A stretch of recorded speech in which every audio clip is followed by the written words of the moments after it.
Pop-arp! And so, like, bad decision upon bad decision upon bad decision. It's quite complicated to get working. I know there was a fair amount of skepticism out there. You've got to earn the belief. The game wasn't built. The game wasn't built. Haven't had an opportunity to work on them, but they are in the works. Refactor them, change things out, retrofit it, refactor them, refactor them. People program things. This is bullshit. We took a little break there to talk about to take care of some stuff. But we were talking about getting lost in the weeds as far as sunk cost galaxies, some of the different topics that come up, CCUs, melting ships, all this different stuff, variants, what blah, blah, blah, all the different store aspects that maybe don't make sense to someone who just bought a starter package and doesn't really follow anything else. Oh, yeah. So, I mean, getting lost in the weeds is very, as I said, very, very fun. But it can be very easy to lose track of the point that you're trying to get to. And sort of like for example, talking about, spaceships, spaceship JPEGs in the last chapter, in chapter 4. What was the most important part to talk about? That was to talk about just how often these sales went on. It wasn't so much about what you could do with the ships. It was like how many of these sales, how long did they go for? But some of that was actually shown non-verbally, in that long calendar that I had, and that sort of like makes the point by itself without having to spend 10-15 minutes talking about it. And that's sort of like the compromises you make. But for Salt Cook Travesty, that's where I really want to go into the weeds, to talk about some of that stuff and to show off some recipes, because that's what I promised to do during Sunk Cost Galaxy as well. So it's a compromise. Now, every now and then I jump into one of the Star Citizen fans' Twitch channels, and would you categorize kind of the theory crafting as going into the weeds, or is that a totally different aspect? Oh, theory crafting is definitely going into the weeds, like speculative weeds, even. Sort of like the fringe experiences that somebody may or may not have, depending on situations that may or may not occur. And again, to sort of tie back Roberts into it, is sort of like, when they were asking him these questions on Temp for the Chairman, or even way back during, Wingman's Hangar, a lot of those questions were about, if I do this and this happens, what can I do? Can I do this? And that's, that's getting lost in the weeds on the speculative side. As an example, I'd point to people. One time they were asked, if someone tries to board my ship and they fail, can I keep their ship? It's very detailed, like totally off the wall, really in the weeds detail that really has no bearing on how it's working at the moment. And to be fair, at that time, there was nothing really working at the moment, but it's these very detailed questions like, if this happens, then blah, blah, blah, blah, blah, will I get, X, Y, or Z? I think that's what you're getting at. It's very much a case of, what is the experience that I'm looking for? And when you have no experience to base that upon, you're really free to just make up anything that you want in your mind, especially back in the early days. Now, these days is sort of like, for the alpha that is available right now, sort of like, okay, you can fly to here, you can warp travel, you can carry a box to a delivery. I guess currently, they have the job beacons that they're calling, sort of like, hey, I want something done here. And so that's when you start getting into like a framework of what's possible. And you're actually really starting to notice the speculative getting lost in the weeds is slowly narrowing, not because of lack of ideas. It's because of lack of options. Yeah. Hey, Tippis. Because we're starting to see what what the ability of the programmers that have received their orders from up on high, telling them, I need you to do this, and the pushback is, no, we can't do it. Yeah, an unfortunate revelation that has yet to be clarified to the community at large. Hey, Tippis, I was wondering, have you ever spent any time like genuinely thinking, theory crafting how this game is going to play? Have you ever spent any time doing that? Some, but it actually goes back to what you've been discussing here. The main problem I see is that everyone from Chris on down to the back is kind of stuck in this. What it'll be their on own the future personal narrative of it would be cool if. Uh-huh. And at no point do they actually get to the point of, okay, what's needed to make that happen? Yeah. It's always we will make it happen, but how? The how is never explained. And that's kind of where I stop and think that, well, there's nothing there other than cool ideas. Well, I agree with you 100%. And somebody posted this. I'm afraid I don't know who exactly, but they posted Star Citizen will have ... is starting to lose its luster in 2017. And I wonder how true they were or not, because it seems to me like a lot of the hopefuls out there still haven't really come to terms with what Star Citizen is today versus what it will be in the future. Absolutely. And actually that goes back to we were talking about our favorite citizens, and actually the Bataki is pretty much the picture boy of that problem. He has this idea of what the game will be and is hoping and begging for it to actually become that. But I'm afraid for some of those backers that are so entrenched in their future aspects that what this game will be won't hit them for years to come, if they even have the courage to call it a beta or a final release. Well, I mean, the thing about the hopeful and whatnot is that people have spent so much money on these spaceship JPEGs and subscriptions, getting to concierge level, some even trying to make sure that they get into the million mile high club at $10,000 and whatnot, trying to one up each other as far as their spending habits. Sure. And I see a lot of subtlety in that. I'm afraid I can't give you an example right this moment, but I've spent without giving an actual number. It's very prevalent. I've seen on Reddit and elsewhere, and I suspect on the concierge level chat room that's closed off to the rest of the world, this goes on even more. Oh yeah.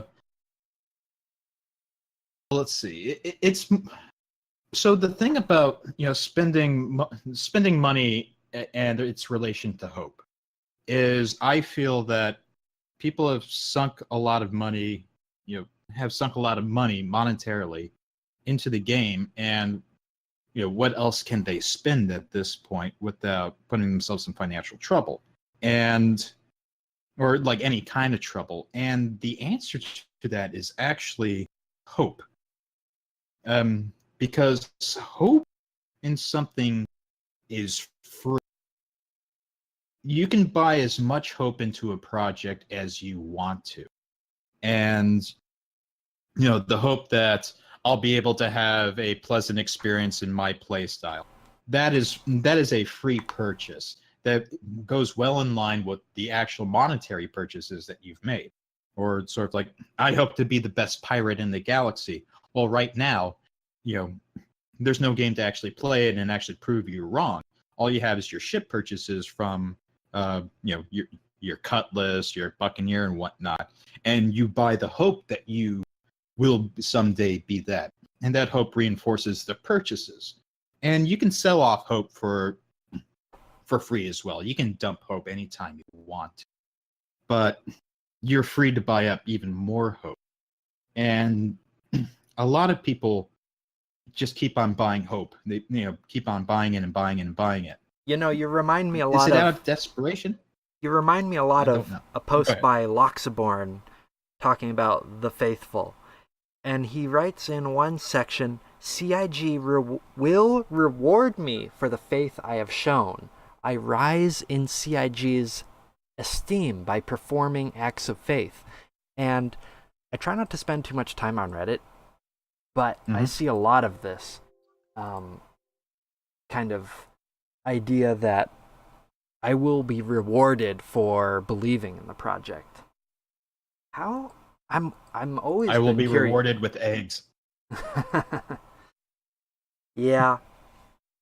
But definitely there's a difference between the amount of money that people can put into the project versus what they expect to get out, and offering these hopeful messages or posts or whatever seems to have some kind of influence in their own mind about what they're going to get. Yeah, I mean, like, a lot of people sort of like sell their hopes to other people too. And again, that's also free, except for the amount of effort, the time and effort you go into selling that hope. And sort of, I guess the question is sort of like, how much is CIG enabling this? Sort of like a,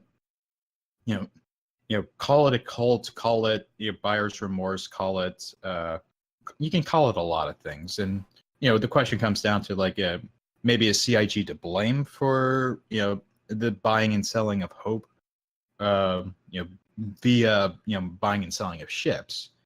And I'd say probably. Yes, there is enabling. There is enabling on the part of CIG, yes. As far as sort of like opening up options for, spaceships, and sort of like, oh, well, if you buy this prospector, you will be cool and unique in your own little section of the universe. And sort of like you buy into that ship, and then you buy into the hope that, oh, I will be useful to myself and other people that I interact with. And then you buy into the hope to say, well, maybe someday I'll get so good that I'll need something else. So then you buy the Reclaimer or the Orion or like any other mining ship that they may come out with. And then, that hope translates to a purchase, and that purchase translates to a hope. So there's enabling on the storefront side. And then on the, evangelical side of things, sort of like, the old road maps and saying, by this time we will have this and you will enjoy this. Sort of like that also enables hope to enable purchases to enable more hope. Yeah, you touched on a subject, the eggs.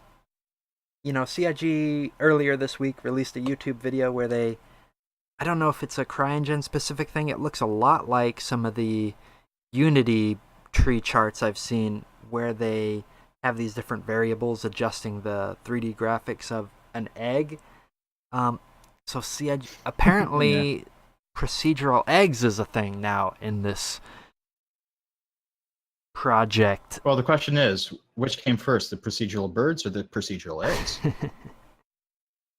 I'm still waiting to see those procedural birds. I believe it is a item on the Star Citizen tracker, so anytime you want to complete that, it's cool by me.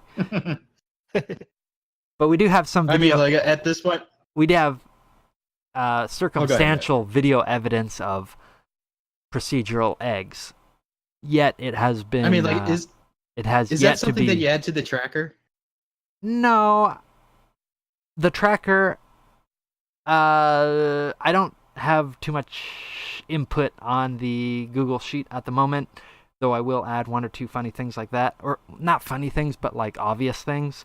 I think, for instance, this week I added DNA blending. Someone pointed out was a new thing that they talked about this year or this week, where, long ago they talked about when your character dies, you will respawn as, your ancestor.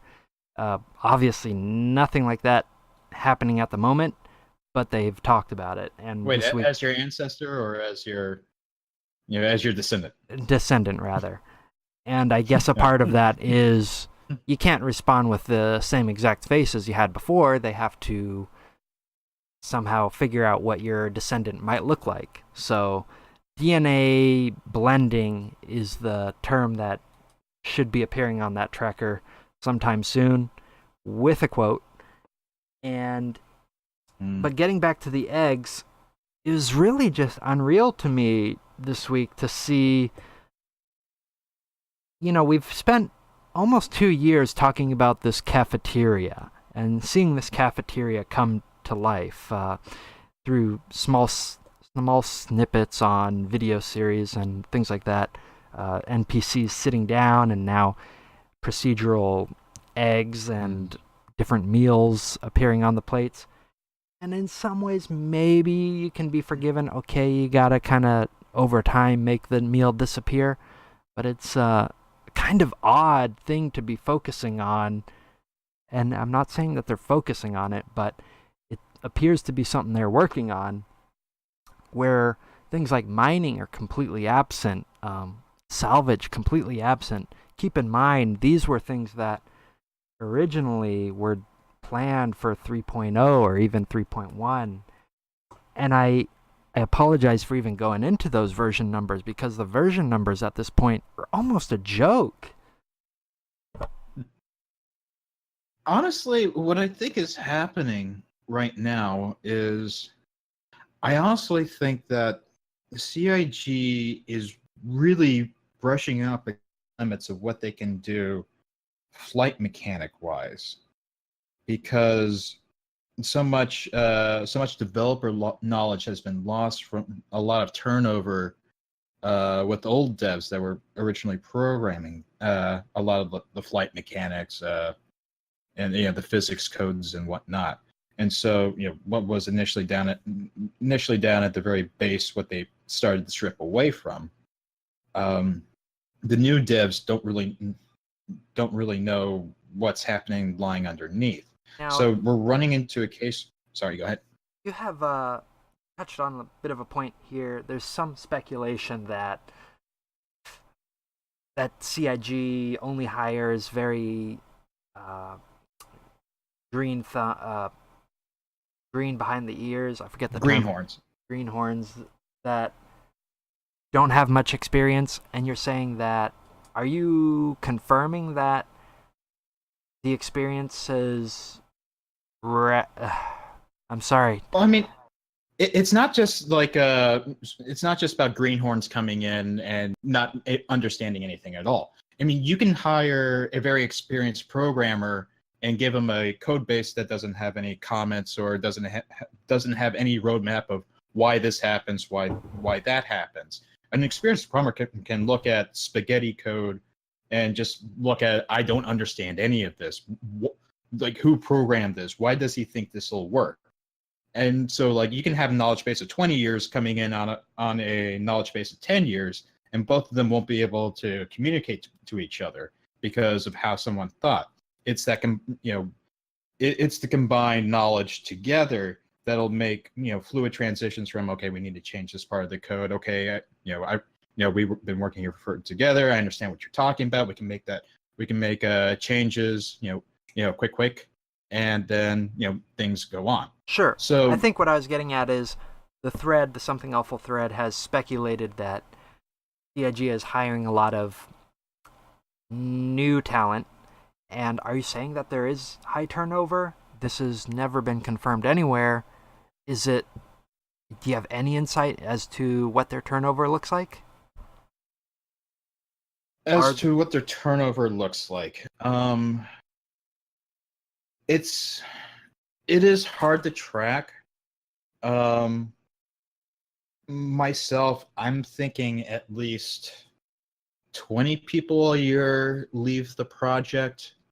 Whether or not there's enough hires coming in to fulfill those things, I mean, sort of like the CIG jobs page has a lot of positions that haven't been filled for a long time. I mean, like one of the earliest ones that wasn't filled for at least 2 years was a physics programmer, and that was a big hindrance on the part of trying to get the flight model cohesive. And so when you have problems like that, it's not just who's leaving, because it's easy to look at the customer service branch of CIG, the forward-facing PR people. That turnover churns a lot year in, year out. I mean, and that's completely normal. You can customer service is typically a high turnover department. Well, I mean, the CS and PR staff have a exceedingly and worryingly high turnover in comparison to any industry, really. So, like, how many fresh faces are you going to burn out? So I would probably say that's the majority of the turnover, but there is some turnover in the art programming and coding sections of CIG. Sort of like you probably have, I'd probably say maybe 7, as far as my research goes. I mean, and this is a case where I state I could be wrong, and like throughout like Sunk Cost Galaxy, sort of like I'm willing to be wrong if I'm proven that way, and I will make edits or comments saying it's like I said this earlier on. Turns out I was wrong. And sort of like, okay, I acknowledge that, and this is why I was wrong, and this is what happens now. So in the case of sort of like employee turnover, it's also who you lose that's important too. Sort of like CIG ran through a lot of executive producers, especially down the Austin office. I mean, sort of like Eric Peterson left, Alex Mayberry left, and then Tony Z is still currently there. So who you lost is also just as important of how much you lost as well. And so let's see, what was the earlier point I made? As far as what the limitations of the engine are right now. So I think like we started to see this with the big push on planets and procedural planet generation, stuff like that. And then that's when they started making the tumblers. That's when they make the go-karts for planet side stuff. That's when they really started pushing the planet side stuff, because I think they were running into problems with the flight model, getting things to work. They said, well, we got to show progress somewhere else. So that's when they start pushing planet side stuff. And going back to the eggs, we're having problems with the planet side stuff. What do we show now? Jeez, I didn't realize it was getting that bad. I think there's obviously a noticeable shift from starfaring concept sales to this ground-based thing that they're selling, but I question how this relates to the original game that people are still expecting. These little... Oh, yeah. The original game wasn't supposed to have this level of ground interaction. I mean, sort of like, yes, there were probably one of the stretch goals was sort of like, yes, we'll have ground fighting on lawless planets, but it wasn't supposed to be this large of a feature. It was supposed to be sort of like, oh, this will be a neat little distraction, in certain places. But Chris Ever, sort of the visionary, I guess we'll leave it. We'll use that word. Sort of said, well, if we can do it in one place, why not do it, as many places as we can? So I honestly think sort of like, with the egg stuff is sort of like, well, you got to show progress somewhere. You got to show off something neat. And sort of like, I mean, even for like the egg stuff, this is Robert's old Hollywood stereotypes and bad habits showing up, because when you think of military drama, where does that drama show up a lot other than on the battlefield? It shows up in the mess hall. Yeah, or the shower scene. No, shower scenes where the romance happens. But I mean, like the mess hall. I don't know if I can really call it a trope, but when you sit down and eat together with your war buddies, and that's where people bare their souls over hot meals or cold meals, in between battles. And I get the weird feeling that, because in the original Wing Commander, sort of like a Wing Commander 1, you would go into the bar, you would talk to your wingmen, and then in Wing Commander 2, you would just see sort of like go into one door, you'd see the whole mess of cutscenes, sort of like the lounge and like the barracks and whatnot. Wing Commander 3, you could go back to exploring the ship a little bit, but sort of like the bar.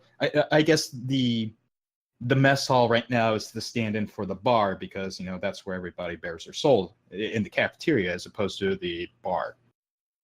And then, well, one thing Wing Commander 4. Go ahead. One thing I've noticed here in 2018 is they seem to be. I didn't notice this in 2017, but maybe it's earlier than this year. But they seem to be shifting backers' vision into 2020, 2019. It seems like this is all par for the course as far as backers are concerned. And the thing about the eggs is we've been working on, or we've seen small hints and different things about this cafeteria scene for, to me, it seems like at least a year and a half. Is this just a continuation of that? It sounds like almost like you're talking about this is where a lot of the Chris planning to make something happen story-wise in this area. You're saying it's more than just that cafeteria scene? I see it as just, let's get this Idris working and maybe we can get something out the door. I think it's more of a case of, this is the only part of something that's working, so let's make the most of it. And then you get into the point of, no, I don't like this.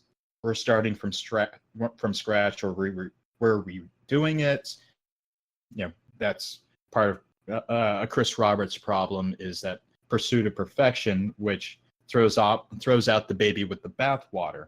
Yeah. And so we're seeing so many iterations on the cafeteria, because that's something that's a bird that Roberts can't get out of his butt, to sort of say, the cafeteria is just a place. And you say, no, it's the place.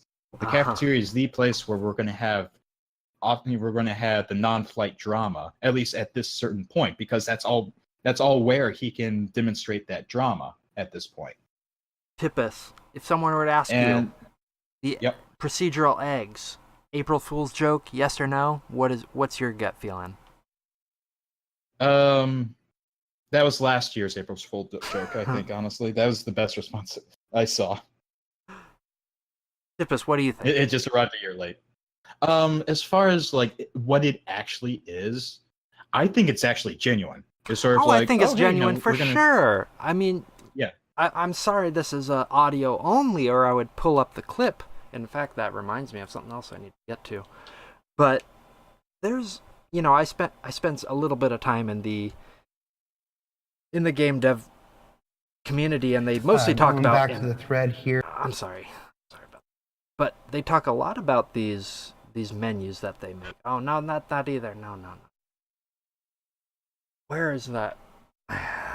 I might have to do this next time. Oh my gosh, I lost it. But well, I mean, like, I honestly believe these it different... is a genuine thing. Oh yeah, I think it's genuine for sure. It's not an April Fool's joke, and the next day or two will basically prove that. But and I also think there's an artist, or at least a program. There's an artist and a programmer somewhere. They're actually legitimately proud of this, and honestly, it is something to be proud. But is it indicative of progress that everything else should be measured against? I mean, such a weird thing to show off as a measure of progress, and then sort of like imagine sort of like like building and sort of like building a jet engine, and sort of like the people responsible for the casing make this beautiful casing, like etched art, just everything just looks immaculate. And you got guys still working on the bare wirings, people still working on the actual physics of like how to get propulsion out of this, and they look at you and just say, well, shit, you've really you're going to make us look like shit because we can't get this part working. I think it is something someone's proud of, and to be honest, it is, it's nice if that's all you're doing every day and you're kind of in this, make assets department. I think it's pretty nice, but it seems odd to me, very, very odd indeed, that this is somehow relevant to getting the game out the door. Oh, certainly, yes. And I mean, it's just the timing of it is just so odd because they have 3.1 right around the corner. So one of the big promises they had this year is that, hey, we're going to show off more Squadron 42 stuff. It's sort of like, all right, here's your Squadron 42 thing this month. Eggs. Just sort of like, Chris Roberts has just been so tight-lipped, and Aaron Roberts have been so tight-lipped about what they want to show with Squadron 42. I mean, sort of like they had the old CitizenCon Manchester demo. What was the walkthrough for that called? It was with the stupid grinning faces. And Morrow Tour. The Morrow Tour, yes. And sort of like the guy clipping through the wall that the camera just tried so hard to ignore, but had to look at the character clipping through the wall anyway. Yeah, and it's somewhat humorous how they have to do these presentations, and that's why here in the Something Awful thread we love those presentations, Gamescom, the CitizenCon, where they have to get something out the door, or at least they've self-imposed themselves to do. And oftentimes it comes with its own bit of humorous content. And so those are some of our favorite aspects of Star Citizen, and unfortunately this year they don't seem to have anything for Gamescom lined up, which is an interesting change. Well, at a certain point, they knew that they couldn't keep on going to as many presentations as they could, because when you run into development problems that bring everything to a halt, sort of like such as my opinion and theory about the rubbing up against the restrictions of what they can do with the flight model, rubbing up against the restrictions of what they can do with planet side, sort of like we're not going to have anything to show for upcoming Gamescom, so do we still go there? And in this case, it's sort of like it's the right decision. If they go to Gamescom trying to show off eggs, I mean they're gonna get laughed off the stage. Now let me get you two's input on the vertical slice we saw this year. Very very different from some of the other presentations we've seen, though we do know through Xylo or other community managers said this was pre-rendered. They originally planned for it to be shown on December 24th and had to push it on to the 25th or something like that. What did you guys think of that vertical slice that we saw? Was it completely gummed up or an actual playable slice? No, Tippis, I mean, I have my opinion. I want to hear yours first. I think it's the classic case of a bit of both. It is probably incredibly tightly controlled to the point where it might as well have been pre-rendered. But they wanted to be able to say that no, it is kind of live footage in a way, but only in the most technical sense. I think what I would say about it is with the 2016 and probably earlier 2017, you could take those demos apart and kind of see where the cuts were and the transitions were. Here, I think he was a lot harder, so it's hard to say. Bootcha, what do you say? Well, let's see. It is very different from the Gamescom demo earlier that year, where where they showed off the faceware stuff and whatnot, Mm-hmm. and sort of, I guess that to this day that remains my favorite demo because it shows off the slog of repeating the same thing. Because if you remember, sort of like they had this. So these demos are theater. I mean, it is complete and absolute theater. And sort of like you have in the initial run of it, sort of like oh hey, I'm meeting up with you. Sort of like, oh, why did you bring a male character? Oh, because there's no female character. So then showing off the faceware stuff, and then meeting 3 jacket, 4 jacket Miles, and getting this wonderful little bit of prose about getting a mission. And then going off to the shop and picking up a gun, and then heading out to the hangar, heading out to the hangar, getting in a little crawler, and then heading out part of the moon to get into a ship. Sort of like all wonderfully scripted theater. And then it crashed. And then they had to do it all over again as fast as possible. And you could just see the slog that it takes to repeat this stuff. Yeah, well, to me that was a very revealing part where the crash happened, and instead of, reconnecting the server as you might expect with an MMO of any form, they kind of just reloaded the single-player level and started from scratch. It was very, for people willing to look into the details, it was not an MMO at all. It was kind of just a single-player level. Yeah, I mean, and it took about 10 minutes to get back to where they were, whereas they had spent 30 minutes on sort of like showing off this wonderful prose, showing off this wonderful theater. And then when you just stripped it away and said, hey, we need to get back to where we were before, sort of like they say, okay, you need to go talk to Miles, and like you need to go to the store. Sort of like, yeah, to talk with Miles. And that's my favorite moment right there, when he was talking to him the second time, when the faceware was going off. The stupid grin that the faceware was rendering on the guy when they were cutting quick back and forth. I mean, like, that was like genuinely funny. And I think a lot of the backers also felt that was genuinely funny. So like that was sort of a plus for that.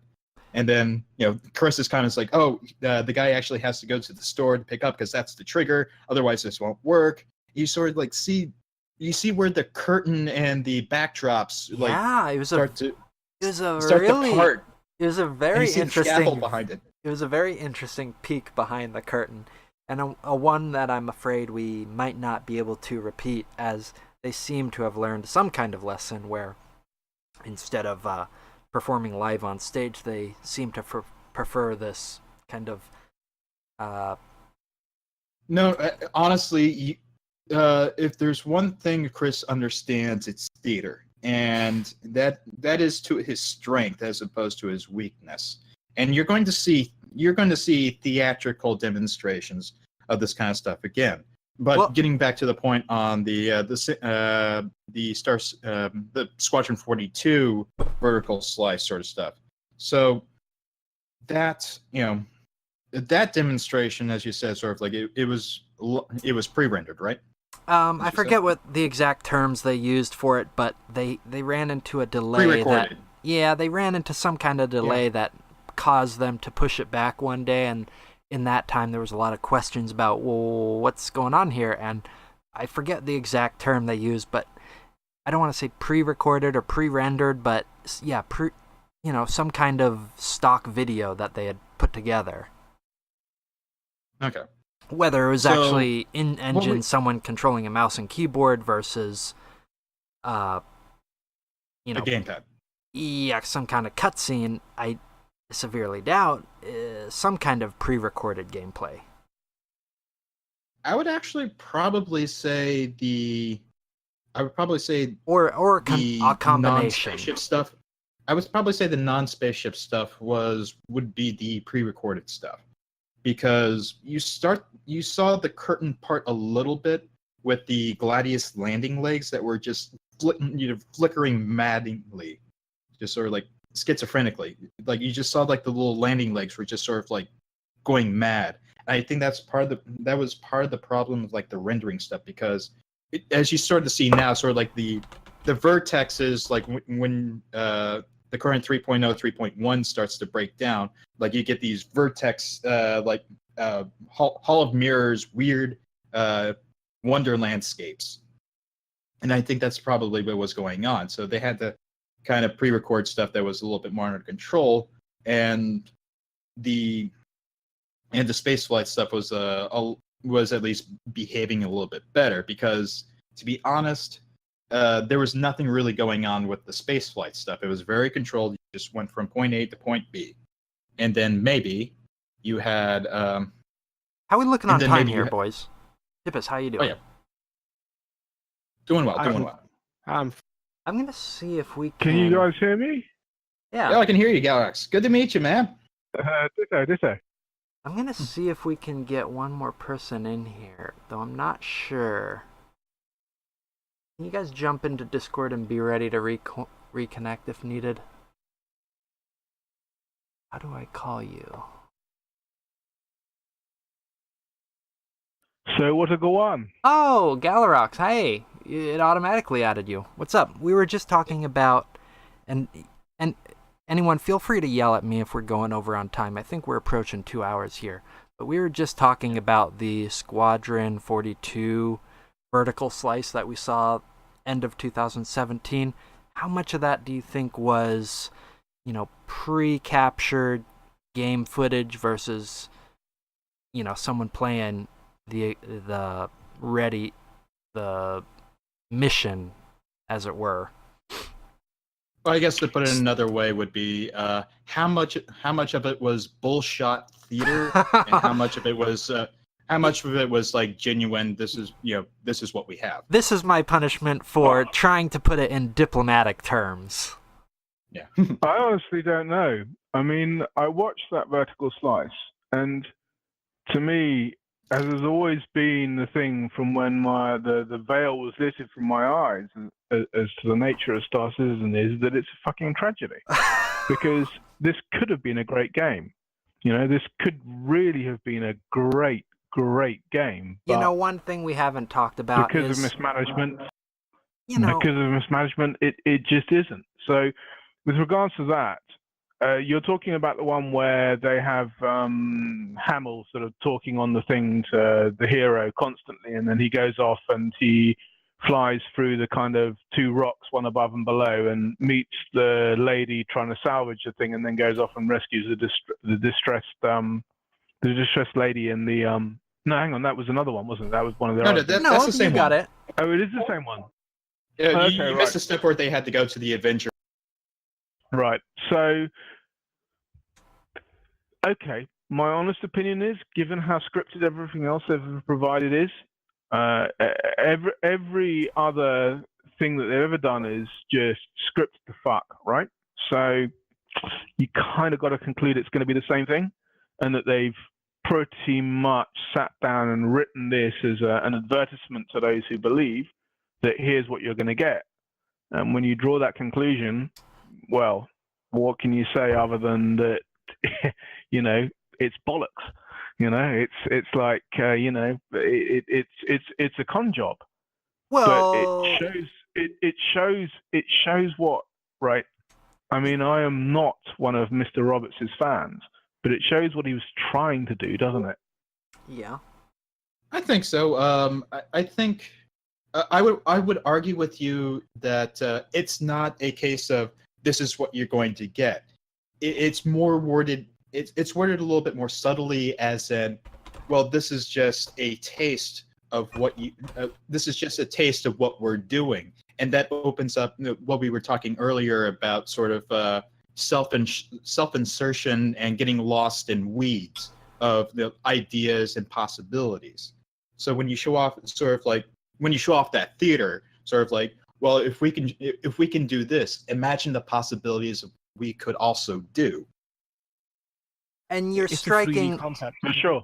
You're striking on kind of the difference between the people who post on Something Awful and elsewhere is we go into these presentations looking for how is this being a curtain pulled over our eyes versus the other people who might be not going in with those kind of notions. Oh yeah, I definitely go into those presentations looking for, the guys behind the scaffolding, like panically, pulling up on the ropes to change the backdrops and whatnot. I mean, this is why I really call it theater. Yep, the guys messing around behind the scenes to drop the correct whatever it is, the correct drape behind the stage, so that you think, oh right, yeah, okay, well that looks good. For me as well, it's hard for me to take those theater presentations seriously. It doesn't match at all what we see happening in the playable game, and that strikes me as somewhat odd. And when you look into it further, it starts to beg the question: how much time is being spent on these presentations that don't have much to do at all with the playable game? Oh yeah, I mean, like, and I could forgive it the one or two times, but you go back and look at the 2014 presentation, there's nothing at all like that now. And so it really begs the question, what happened to this? The Morrow Tour. Well, the Morrow Tour and the landing on ArcCorp, running around there. Oh, that's right, yes. The seamless landing, and to be fair, now they do have some kind of seamless landing, but it doesn't match at all what they showed in 2014.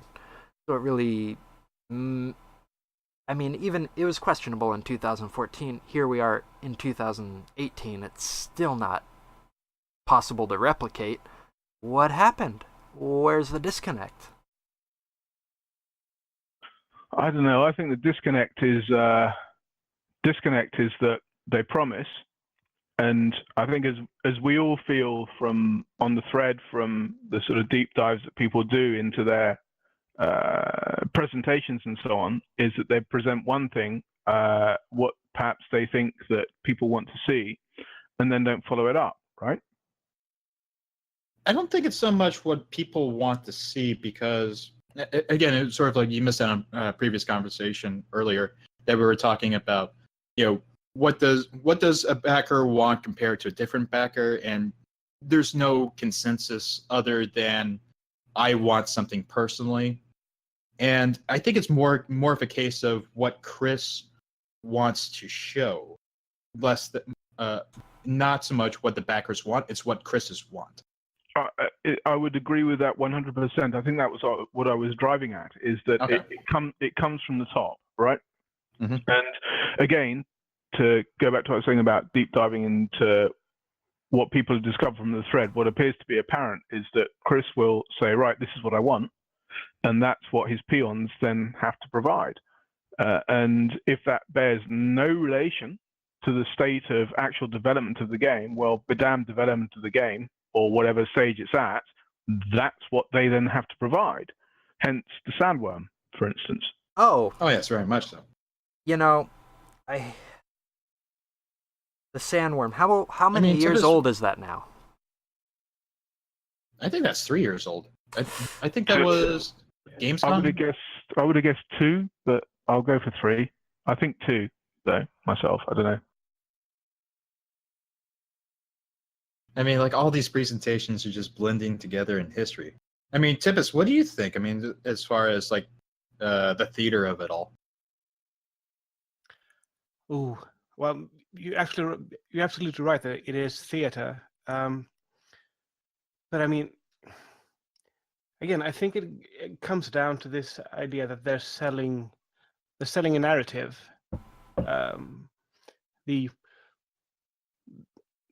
This is kind of the cool moment that you want to see in your personal movie, and the things that we see that kind of looks behind the curtain are when that breaks down, and we see that, okay, this is specifically built to just provide this one thread and nothing else. And for anyone who wants the everything else. That's kind of disconcerting to see that how much focus they have on just providing a single narrative rather than a structure to generate them kind of organically. Yeah, I think Yeah, I mean, what one thing you said was crap. Social lubricants. Really, we're doing its work. One thing you said is, go ahead. I'm totally lost. what subject was it on? Or did you lose the ball? Okay. Yeah. I think his train of thought was not just derailed, but kind of wrecked on the Swiss side there. So I guess I thought sort of like I guess Tippis, you sort of like touched upon it, sort of like, this Got is it. specifically what he wanted, and sort of like when that breaks down, you see behind the curtain. I mean, like another thing about the Gamescom presentation from earlier was the Idris fight, sort of like between the good guys and the bad guys. And then when he said, you what guys want to see it again? Yeah, okay, let's see who wins this time. And you look at the initial one that they showed, and then the secondary one just for shits and giggles. Like the difference between them wasn't a whole lot. So just two ships passing in the night, one of them explodes. This would have been the Idris fight would have been the one where on the initial playthrough their Jeep thing, whatever it is, died on the ramp. Yes. Yeah.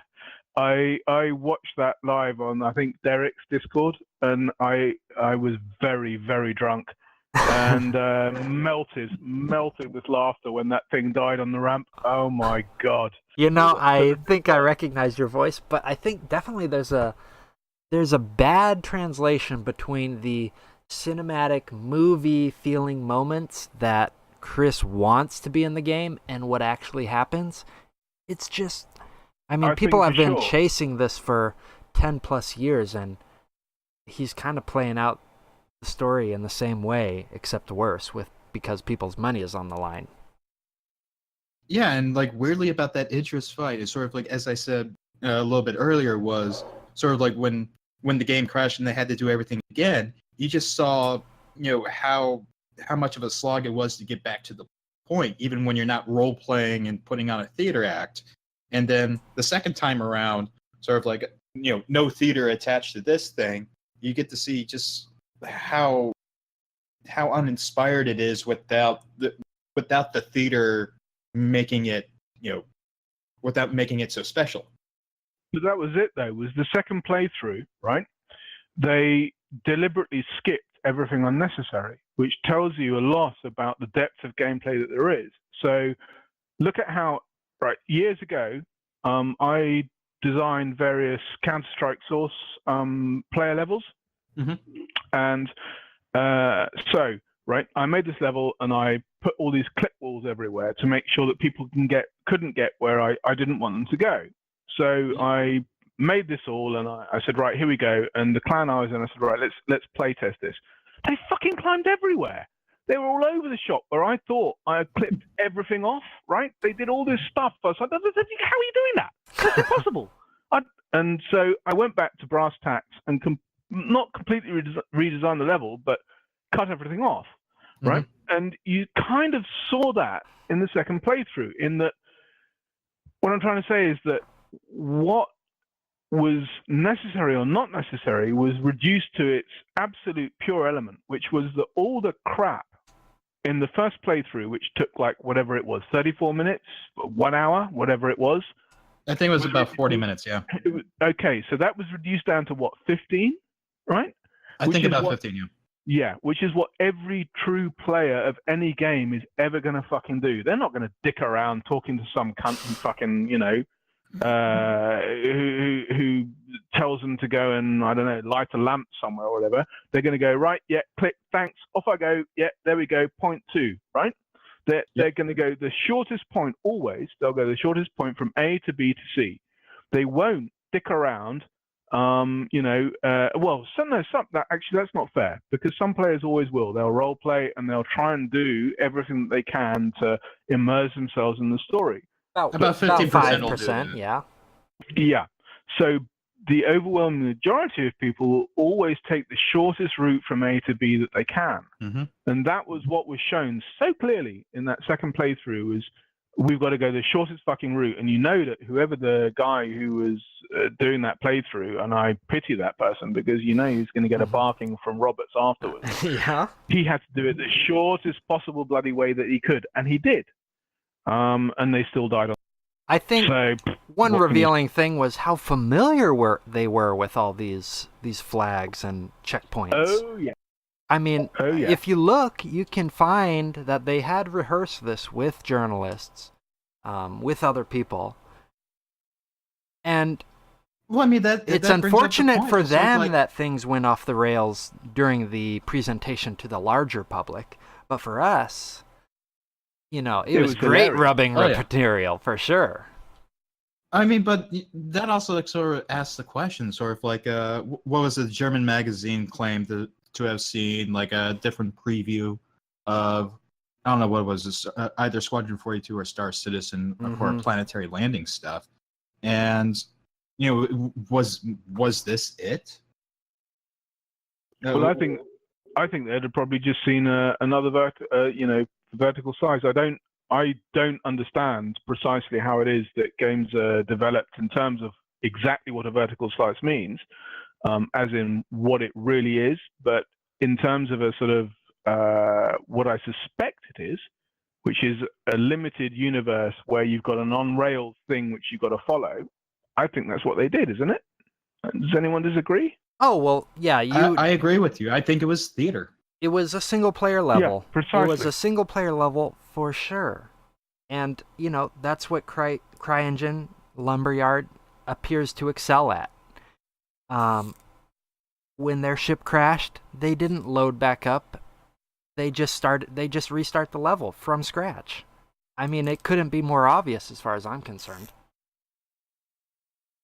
It was just kind of weird because the initial 2012 demo had like several loading points that I'm aware of. It's sort of like, but this is also very much a bare bones kind of demo in the sense that there was a little bit of a flight assets in there, and like the different loading points were sort of like, okay, this is the part in this presentation, that's part in this presentation.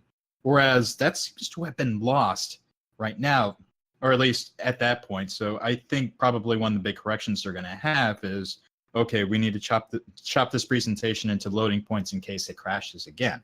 So I don't think we're going to see that far behind the curtain again. I think they as we learned saw the with lesson. I think they learned their lesson, yes, and that's sort of what we saw with the Squadron 42 vertical slice more recently. And if you want to say, if you want to call that 15 minutes of running around getting from point A to point B as fast as you could a slog, I'm going to call the Squadron 42 one an even bigger slog. Yep, no, I'd agree with that. Oh. This goes back to what I said earlier when I first joined, is that I truly think the tragedy of this game is that it really genuinely could have been great if it weren't for mismanagement. I really do think that. Well, I mean, like even mismanagement can't fix or even decent mismanagement can't fix a bad idea, in the sense of sort of like, I mean, like genuinely as a Wing Commander fan myself, sort of like, self-acknowledged that I also understand the failings and shortcomings and the stupidity of the entire series.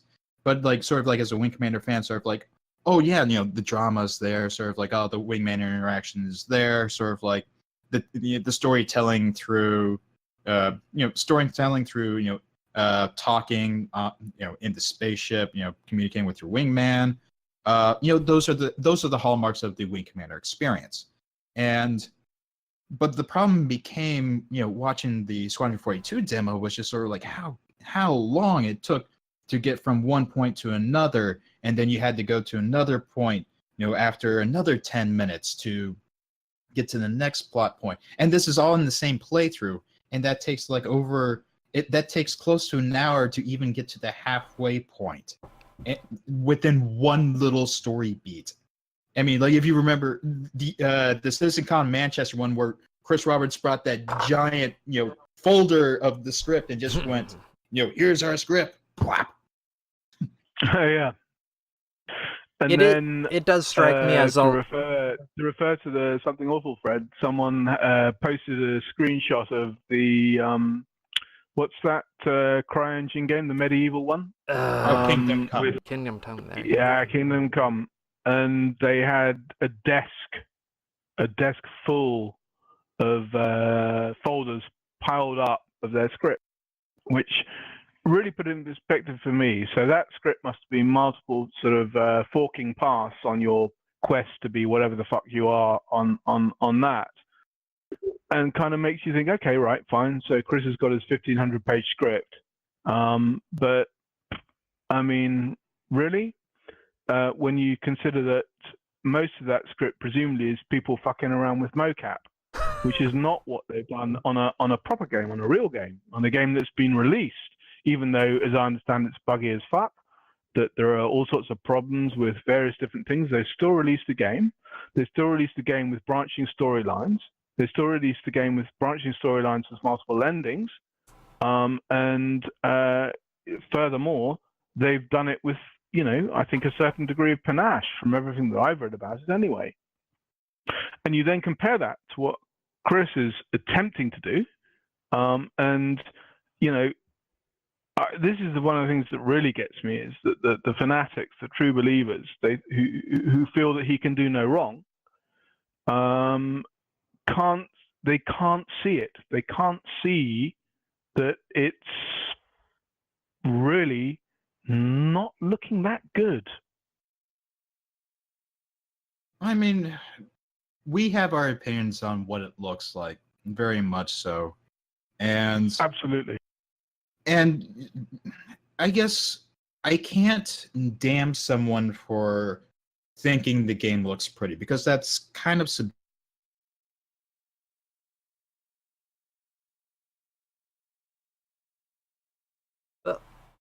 Not sure what's going on here. Do look pretty.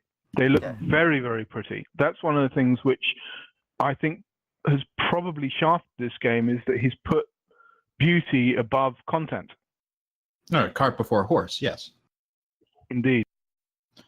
But I mean, as far as backers being able to look past it, I mean, yes, there is an argument to be made about what people look at a presentation or what they're being told from a critical eye, because I guess we have our different perspectives. Like me, I have a very different perspective both inside and outside of CIG, which I kind of can piece together as sort of like, okay, this makes sense from a management side, or from a money side, and then like I have my backer side, and then I have my heretic side that looks at everything like this is all bullshit. So I kind of parse that together. Whereas a lot of these backers really only have the experience of of being in a theater watching Star Wars for the first time, or at least that's all they allow themselves to be. You touched on a point here, Gorf's chart, and for anyone who hasn't looked at it, I highly recommend you do so. I'll try to link it as best I can. I've linked it in our Discord private conversation, and it lists, this dark space, middle ground, and hyperspace areas. It's definitely been useful to me to explore my different feelings and takes on different aspects of Star Citizen.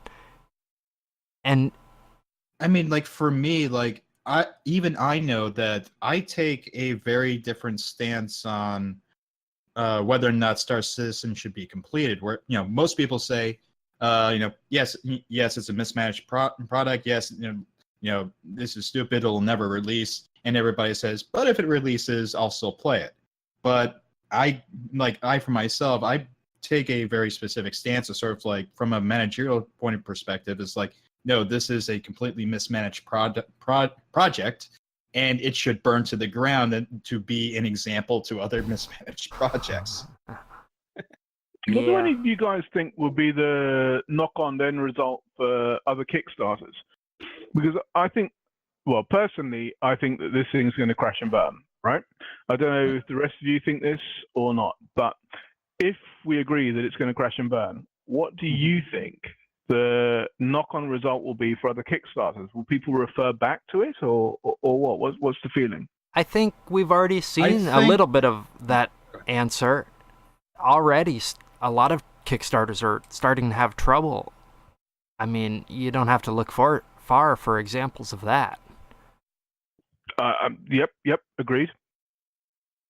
Yeah, I think Kickstarter itself, even before like Star Citizen may or may not fail, crowdfunding has been kind of mortally wounded in the sense that a lot of money has already gone into Star Citizen. So other projects didn't receive that money, but also everybody's waiting on their current projects to be finished. Some may have bad taste in past projects, but Star Citizen has certainly sort of taken the best opportunity and possibly turned it into the worst result. Because one of the good things that Star Citizen had starting out was, I have a sizzle reel, and I also have a proof of concept demo that I want to show you guys that explains what I want to do with the game. That was a one to knock out the show. I've been thinking about this idea and I've been working on it. Whereas a lot of other Kickstarters are, I have this idea. Which actually relates directly to the court case which we're currently witnessing, which is that as you say, the concept which he presented everyone with was, well, according to the court case, anyway, according to Crytek, was their work done on good faith to help Crobbles. As you say, he presented something to the world and the world reacted. And one has to wonder if he had just sort of turned up on a YouTube with, against a blank background, perhaps of his curtains of his living room, going, "Hi, give me your money," would he have done as well as with what he did with the demo or the cinematic thing? Actually, it's not really a demo, was it? It was pure cinematographics, whatever. It was Cinematography, pure cinema of ships flying around going, "Here we go, here's what I'm going to provide." Would it made a difference? And I think it absolutely would. Which years and years ago. I mean, that was Braben's first problem when he pitched Elite Dangerous on his Kickstarter was, I want to build a new Elite, but what have you been working on the past time? Why can't I see something? So that comparison was immediate. Sort of like we have Star Citizen's tech demo, whereas you have just a video. I missed Braben's video. What was it? Was it against? Was it against, as I said before, curtains in his living room? It was pretty much that. It was him sitting down in a chair saying, "Hey, I made Elite. I'd like to make a new Elite. I've been working on something," and he doesn't show it. It's sort of like, "Well, show us something." And then that's when he eventually showed off the Elite Dangerous engine. Sort of like, "Okay, this is what we've been doing." So, but it actually turns out Braben had a lot more going on in the background than he let on, which maybe like his modesty wouldn't allow him to sort of show everything off right up front because he didn't want to seem like he was upstaging Star Citizen. Any number of reasons, whether he decided to show off the Cobra engine and then decided to say, enough people are asking me to show it off, okay, I'll show you a little bit of it. Okay, sure. And so, but to tie that back in, sort of like, so the 1-2 punch being, I am Chris Roberts, a person that you remember from playing video games back in the day, or a person you remember fondly. Here's a sizzle reel. I mean, like for some people, someone you remember fondly. Here's a sizzle reel that shows off, some fun stuff, and then here's a tech demo. So almost like a 1-2-3 punch of credibility. I would honestly say. I think that's the key, isn't it? Is credibility. And quite possibly now is he's taken 3 major points of credibility and he may completely squander that credibility. So when the next person comes up on a Kickstarter, sort of like say if somebody like if Obsidian decided to come out with another game, sort of like say, hey, You Remember Me. I worked on worked on Knights of the Old Republic 2, or I was with BioWare back then, and then we became Obsidian. And here's a sizzle reel, here's a tech demo. Is the same leniency going to be applied to them as it was to Chris Roberts post-mortem? I think the answer to that's got to be no, but this is precisely what I was saying, is that I think that's the knock-on effect, is that it's going to really damage crowdfunding for games. And that's got to be regarded as a tragedy, because the irony of this whole of the pitch, the core part of the core of Roberts's pitch was that I don't want to be beholden to producers, right? But I think one of the things that we all know, or that we all feel anyway, and I'm sorry, I can't speak for you guys, but one of the things that I feel anyway is that what he really fucking needed was a producer to say, what on earth are you doing messing around with procedural eggs? Well, he asked for such. Stop with the procedural eggs. Now just get on with it and make the flight model work. Yeah, and that's it. He actually genuinely needed a producer to rein in his insanity. He admitted as such. Yes, he did, and this was a thing that actually kind of ties back to his old Hollywood stuff. Was he needed a producer to keep him on track, and even then, the producer that he had wasn't terribly great. And in one of the post-mortem interviews that he gave about the Wing Commander movie, again, this is coming from a Wing Commander fan and all that. So, also, a quick preview of the deepest, darkest secret of Star Citizen's production, virtual.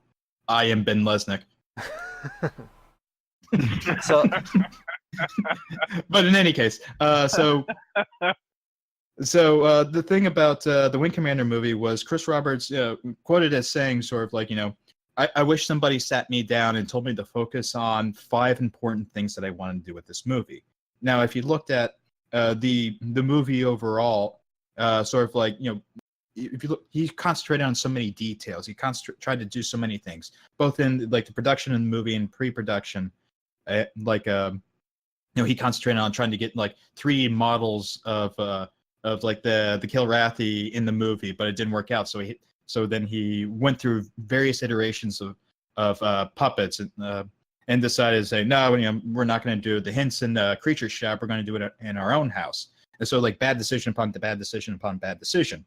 But nobody told them to focus. Okay, we need to focus on a solid story.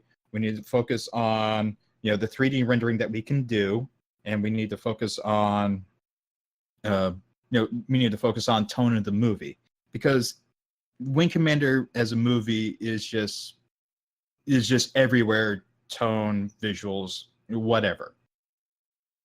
Well, dreadful is perhaps the word you're looking for. Oh yeah, it is. It's a bad movie, but Chris Roberts himself admits he wishes somebody sat him down and told him to focus on things, and that's something he doesn't have anymore. It's he used to have old surprising that he was able to forget that lesson so quickly. Well, when you're living high on a cash basis, come easy, go easy. Yeah, that's kind of it, isn't it? Is that he's found himself back in a situation where no one dares say him nay. So I don't know if anyone saw that in the thread earlier, I think today or yesterday, Darkoff or someone had posted a thing about true stories about Chris Roberts, and they'd found 4 crime reports of people named Chris Roberts from around the world who had committed various fairly horrifying crimes, right? Mm-hmm. And one of them was in Wales, which is, of course, my neck of the woods. Well, not quite. Anyway, UK. Mm-hmm. And the Wales story was this guy, Christopher Roberts, who had got out, got extremely drunk, had had a huge fight with his partner, so he was gay, and then his partner had gone, look, fuck you, I'm really having none of this, and gone to bed.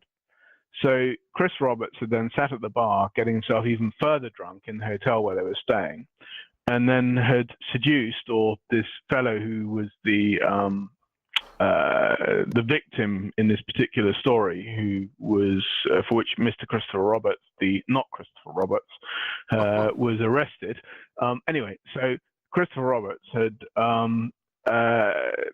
said, right, okay, he's seduced this fellow, gone off, and tried to rape him. Right? I'm curious And how you're going to loop this back.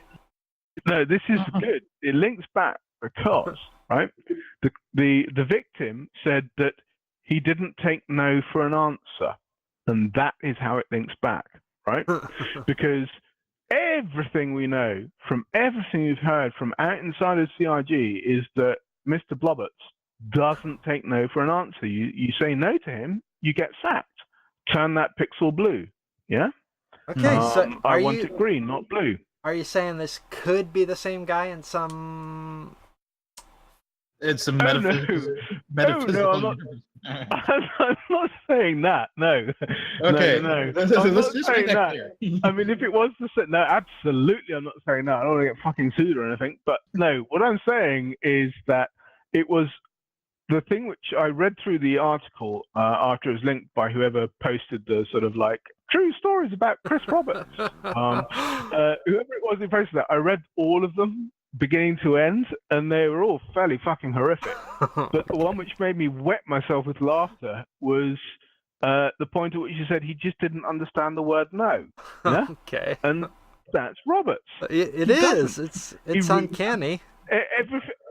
Everything we understand from the guy is that you can't say no to him. When he goes, turn that pixel blue, not red, or whatever the fuck it is, or green, not blue, if you don't jump and go, yes, sir, then you're in trouble.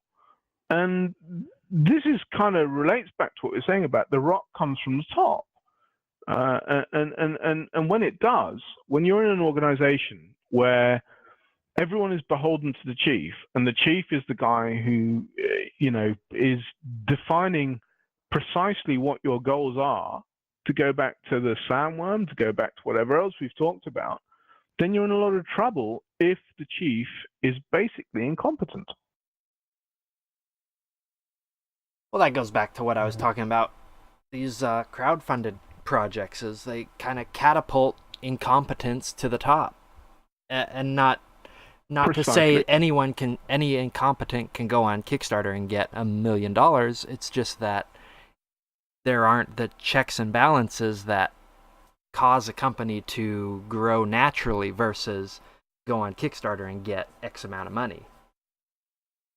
Well, I mean, like for the Kickstarter stuff, it's sort of like I think it was back in what was it, chapter 2? It was the mythological Roberts when I was showing sort of like Richard Gary was talking about the evolution of game development moving away from the Rockstar producers, and Kickstarter opened that back up to those Rockstar producers. I mean, like like the Obsidian guys.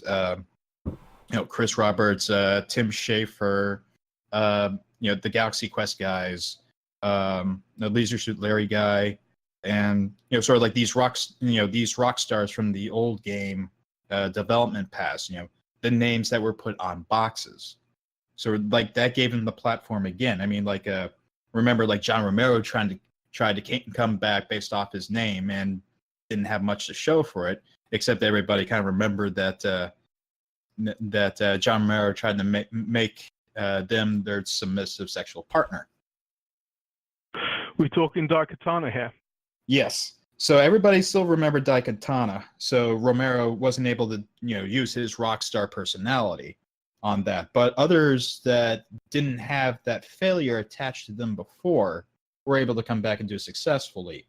Whereas Chris Roberts was able to use his video game success as opposed to his movie success in the Kickstarter.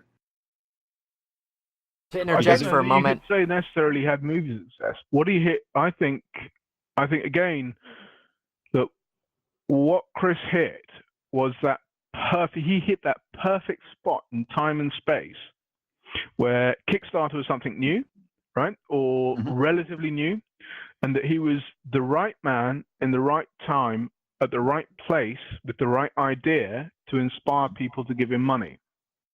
Absolutely. I look at I've I look at in my just a personal anecdote. I look at my pledges and Kickstarter participation back in that time period was pretty high, and since that time it's been pretty nothing. We do have to say goodbye to Tippis, however. He's got to go on. Galarox has infused a certain energy into this chat, and we might continue on. But for now, we do have to say goodbye to Tippis. Thanks for being on. Tippis, cheers, mate. Thanks for having me. I'm old and tired, so... One thing before you go, Tippis. Your lovely monk avatar. Tell me the story of that. What is it? Actually, it is, talking of Kickstarters, it is a character from the first Wasteland game, where you come across a couple of, well, monks, really, who worship old technology, and you have to shoot them up and steal their laser cannons. Yeah. Fantastic. That's made my day. That is awesome. Well, how are we doing on time here?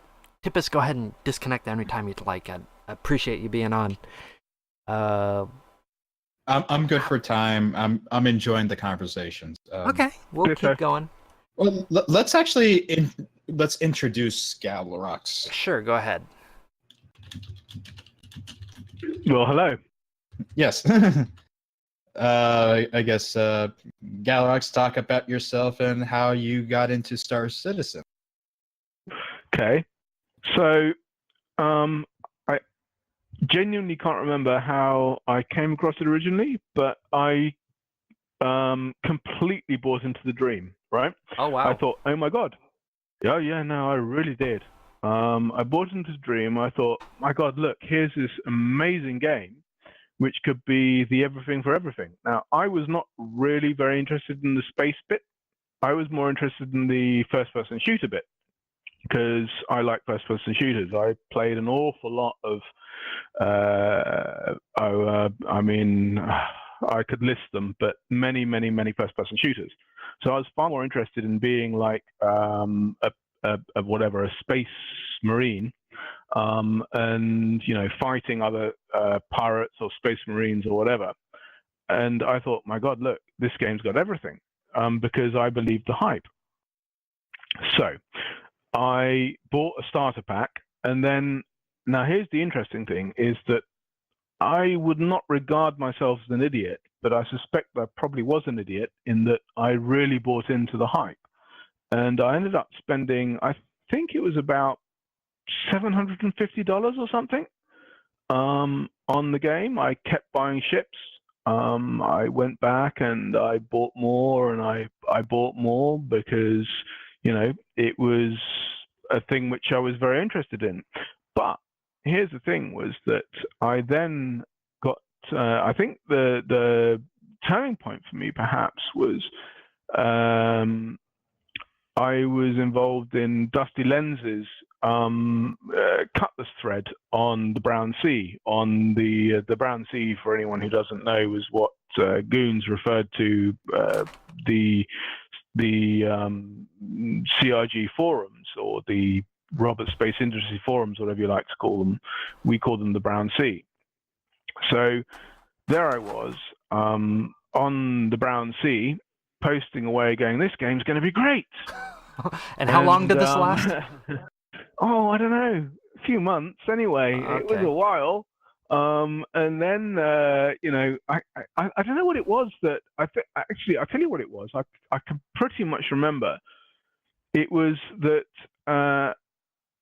they absolutely, totally and utterly ignored every concern all those Cutlass owners had, and Mr. Ben Lezick, developer, had come up with this idea of, let's split the Cutlass into three distinct things. So there was the Cutlass blue, red, and black.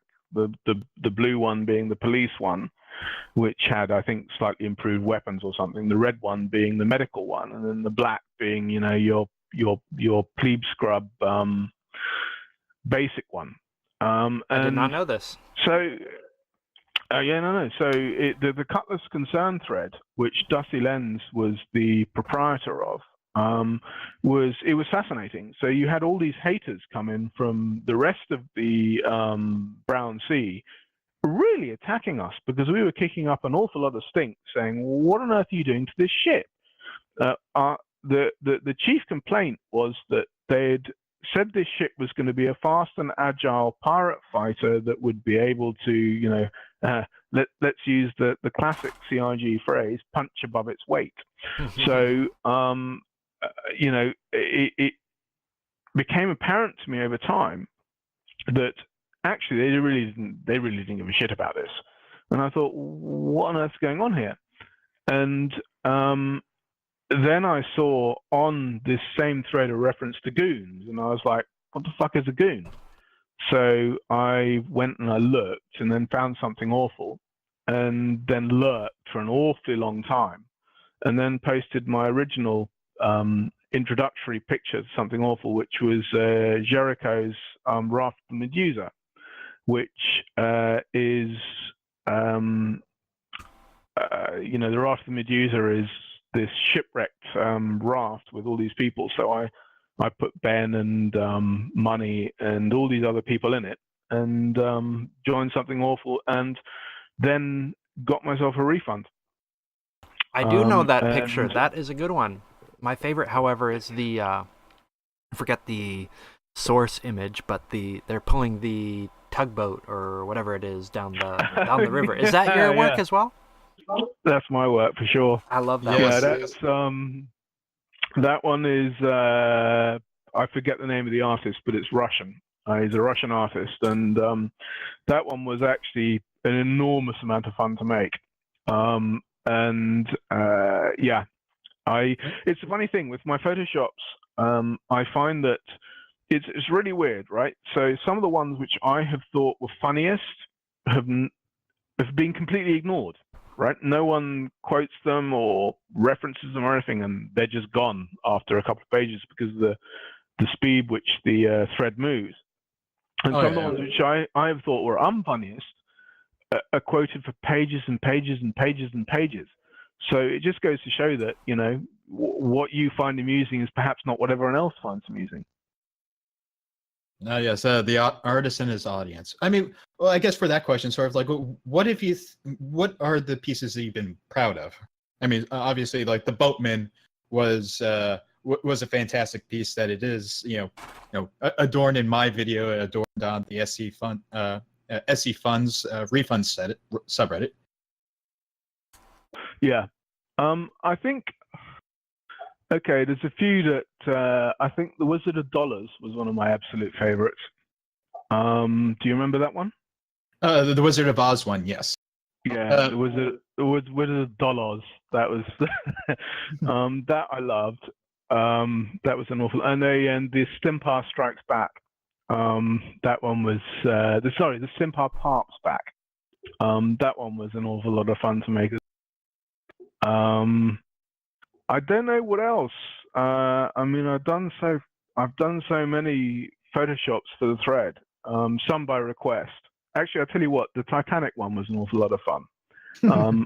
And that was just purely for the Titanic because her posts are so insane sometimes. I felt I had to do something for her. But I don't know. It's a funny thing. You never know where inspiration is going to come from. And I'll be sat there and an idea will come and it doesn't work. And then you change something in the picture and it does work. And then I post it and people like it. I don't know. It's fun. I don't know. For me, actually, it was the Obelix and Company cover that you did with Chris Roberts and whatnot, making the obelisk. I mean, that was my favorite, only because sort of like I grew up actually reading a lot of Asterix and Lucky Luke, so I knew exactly where that came from. Yeah. So I have all the Asterix books, and I reread them regularly. And here's the thing with the Asterix books is I still, even now, like 20 or 30 years after having first read them, still get jokes. Like with the names and so on and so forth. So the example I always give is, the Roman camps that surround Asterix's village. Laudanum, Compendium, Aquarium, and Tot of Rum, right? Hmm. So Tot of Rum, I had read for, I don't know, 20, 25 years as Totorum. And then finally the penny dropped that it was in fact Tot of Rum, not Totorum. So yeah, the Crobolix one was great fun. Caution, JPEGs turning. It was a joy to make that and spend the time trying to make Roberts' face like a line drawing, which was actually really quite tricky. Messing around with Photoshop to get the filters and so on to work in such a way that it would be like a line drawing. And I didn't get it quite right, but it worked well enough. So I was pretty pleased with it. Yeah, I tend to make sure that my Photoshops are pretty much, cut along the lines, plastered on something else, and be happy with it.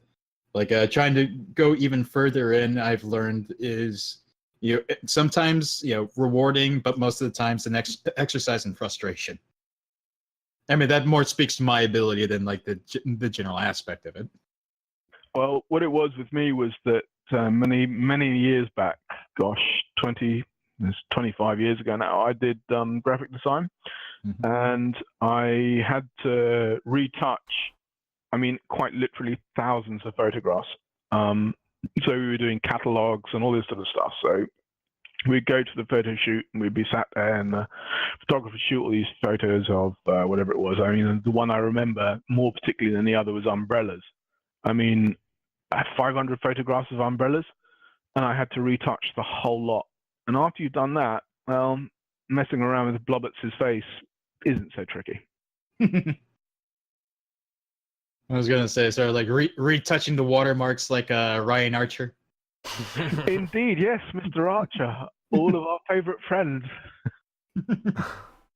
Looping back a little bit, Galarox, what do you think Star Citizen looks like in 2018? What is it going to be? More of the same? Is development finally going to kick it into high gear? Are things going to start collapsing? One question I have is when are we going to see the first studio closure? I mean, how do they keep these funded? It's a very good question, and I myself, I really wonder. I think 2018. I mean, so here it is, right? We all thought 2017 was going to be crunch, right? We all thought that. I think a lot of us thought that 2016 would be crunch, right? So who can say? The machine which Roberts and Sandy have developed for making money seems to make limitless money. So we can't say that they'll close this year or that they'll shutter this year. We just don't know. I mean, until it happens, if it happens, we don't know. I think the thing that I would really say is that were it not for the lawsuit, the Crytek lawsuit with Skadden and that, then I could see them going for another 2 or 3 years. I think I genuinely could, and I think more than that is that I genuinely think they'll probably produce. Whether it will be fun or not is a moot point. But I think they'll probably produce some kind of Squadron 42. Oh, yes, definitely. I think so, too. I think they probably will. And I'll tell you more, is that even despite what I think about them, that if they produce Squadron 42, and if there are any reviews which say this is fun, I will actually give it a go. I'll see what it's like. Because I'm fascinated to see what they'll produce. I mean, the thing to remember about what goes on with Star Citizen is that you do actually, no matter what we may think about the senior management, who I think are utter shit, is that they've got a lot of very dedicated and very hardworking people, 8ace, etc., below them, who are actually really, really trying to produce a game. And what they're struggling against. I remember a post from 8ace a while back. He said something like, "The Stimper has come into town and everyone's terrified." Right. Mm-hmm. So take away from that the fact that they're really trying to produce a game. So if they do produce a game, well, let's judge it on its merits. It may be good, it may be bad. Well, let's see. Let's judge it for ourselves. But I think they'll produce something. I think Star Citizen itself, the idea of the persistent universe and so on is just, it's dead in the water. Everything we see from that side of the project, which is, I see they've just released 3.1, and I've seen various posts saying that they're still getting whatever it is, 20, at best, 20 or 25 frames per second, which, let's face it, is an improvement on 5 to 10, which was what we had on the last patch. That shit's never going to fly. What we all, or at least certainly what I backed for, which was, a persistent universe with the death of the spaceman and all the rest of that stuff. I don't think that's ever really truly going to happen. But I think he may successfully manage to ship a single-player game on rails, and that might actually be quite good. Who knows? It's hard for me to swallow because we haven't seen much evidence of any missions or any enemies outside of this vertical slice that is questionable. But or the MoCat. Sure. Absolutely. And you're right. We haven't. But that doesn't mean that they aren't hiding it. I mean, if it's they hard have for me to believe any sense at all, it's hard they for me would be hiding it, wouldn't they? Yeah, it seems like they're already grasping for what to show every week, and the idea of hiding this for years and months and however long is a little far-fetched for me. I mean, but I guess that sort of gets back to the point of sort of like what has actually been produced, what's been tossed out, what's been redone. Because, I mean, so we talked about the Morrow Tour. I don't think any aspect of that survives into the Squadron 42 release. Because the which one, Bootcha? The Morrow Tour. Yes, the Morrow Tour. The one with the super smiling NPCs, the guy clipping through the door frame. Your initial introduction to the Gillian Anderson character. I don't think any of that, other than maybe the Gillian Anderson voiceover, survives into the actual Squadron 42, because like even before then, we have the Ben Lesnick quote from Batgirl's interviews way back in the day, sort of like I have played, when he said I've played through, well, to paraphrase here, I played through Squadron 42 myself. Yep. So that sort of becomes as was Ben Lesnick absolutely lying through his teeth, or was there actually something there where you either sat down and played through a gray box? Not quite sure.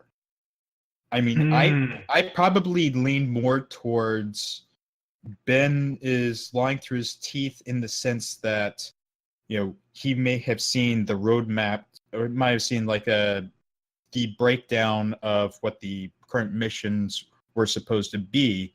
And since there was nothing to play, reading through it assumes that, well, I've read through it, and the best way to experience Star Citizen is to never play it.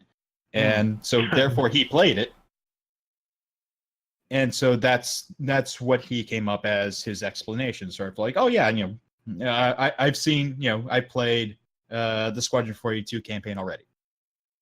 So you've met Mr. Lesnick, haven't you, Bootcha? So what was very several times.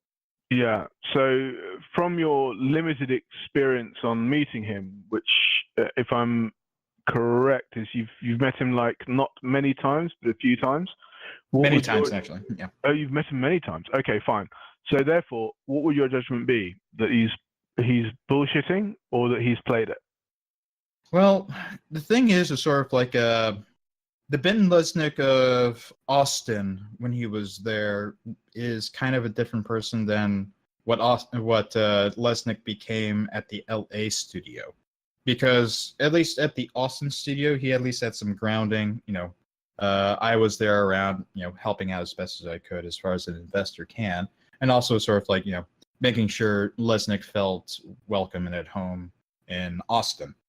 And so and also, Lesnick was losing weight, and then when the move to LA happened, he was surrounded by toxic executive. I mean, we all know this. We all know the picture of Sandy dumping, Krispy Kreme donuts right in front of him. Oh yeah.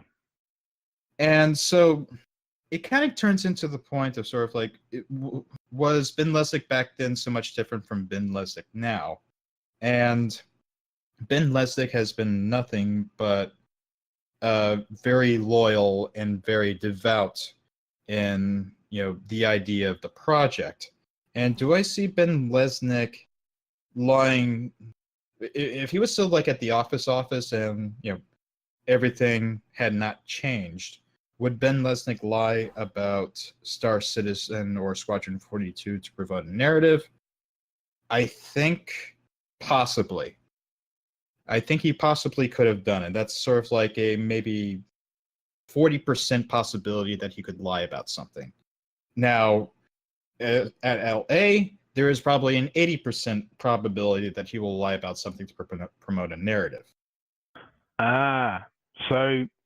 So there's the difference, is that pre the move to LA, that he was more liable to be straight up, and perhaps after the move to LA, he would have followed the company line. Is this what you're saying?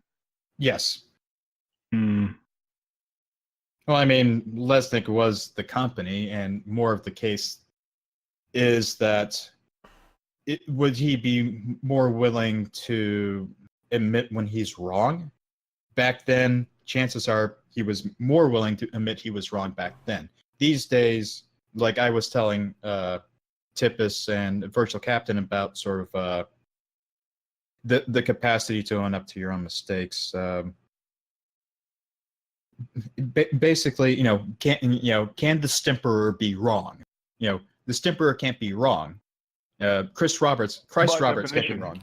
Yeah, he infallible, I guess, is Christ Roberts is infallible, and in the sense that being so close to, honestly, his childhood hero, a person who has dedicated so much time and effort to cataloging, interviewing, following, and all that. And how many years did that go on for, that fan site? That fan site, I think, is at least closing in on 20 years. Yeah, so I would say and there was maybe 10 years. There were sites before point? then. Okay. I mean, I could probably look it up real fast, but it's somewhere between 15 to 20 years going on now. And so, and there were fan sites even before then, and then, lesson number one in life, people, never meet your heroes. Sure. Oh yeah. I mean, look at some of the people meeting their favorite actor for the first time and getting shut down. Yeah. Whereas, luckily for me, my hero is Julius Caesar, and I can't ever meet him. That's a good hero to have. One you can't meet. Precisely. I mean, but it's a case of, I think it was more that the distance from Chris Roberts at least kept Lesnick honest to a sense, not to a sense, but to a certain extent, because, if he was wrong, Chris Roberts wasn't there to back him up or anything like that. So, he was on his own word. But being so in such proximity to Chris Roberts these days, I mean, he's working under his long-time childhood hero, and his personal mentor, his idol, and you talked with him for so long, and you've worked with him for so long that you have a personal relationship, not just a business relationship, but a personal relationship that you're willing to go to bat for the guy, sacrifice a little bit more of yourself to back up your boss, to back up your friend. And it's also a dream come true. I mean, at this point, he's just been running a fan site, and now he's in the inner echelons of a hugely He is the most successful super project. fan I have ever met. Sure. Yeah. Yep. And it's kind of part of the tragedy of the Lesnick, that really, isn't it? And Yeah. Fear Among sometimes many things. talks about giving you enough rope dreams to hang yourself. Here he's not only being able to influence the game, but being directly responsible for some of the biggest aspects, as the ships, the JPEGs. This is the thing, was that, okay, so he found himself with, let's call it a certain degree of power. Okay. Mhm. And that degree of power he used to shut down goons on the Brown Sea. Okay. He made some very ill-advised decisions on redesign of ships and so on. He had. I would love to get a list of his job titles for this conversation. I know that he was whatever it was, executive in charge of ships, but then he was also, prior to that, community manager, and then after that, I think community manager, and then developer, which is one of the memes on Something Awful, is that he's Ben Lesnick developer, which you see pop up all the time. Mm-hmm. And I suspect if you look him up on Spectrum, it's still listed that way. Well, to be fair, let's be fair to him and say that he's out of his depth. Well, hang on, that's not necessarily being fair to him, but let's give him the benefit of the doubt and say that the poor fucker was way out of his bloody depth, because I think that's what it was. And that he had what he probably thought, like, let's say that we're suddenly in charge of a multi-million dollar company and we come up with what we think is a good idea. And I don't know how I'd react to that, whether I would push it really hard and say, well, this is a good idea and I think it's a good idea, so therefore it's a good idea and I'm going to push it. I don't know that I want to give him the benefit of the doubt, especially not when all of his those chat logs came to light, which were kind of woohoo. Ham two slices, yeah. Yeah, I mean, they were kind of scary. But, I'll give him the benefit of the doubt. And the benefit of the doubt for me with him is that he's found himself very, very much out of his depth. And overly invested. Yeah. I mean, exactly. Basically and your just 2 years of, or I don't know how many years, but basically 2 years directly working with and invested in making this continue. Well, Star Citizen itself, but I mean, well, 15, the original 20 question years is, did he lie, or what was he meaning when he said, I played the Squadron 42 missions? Indeed.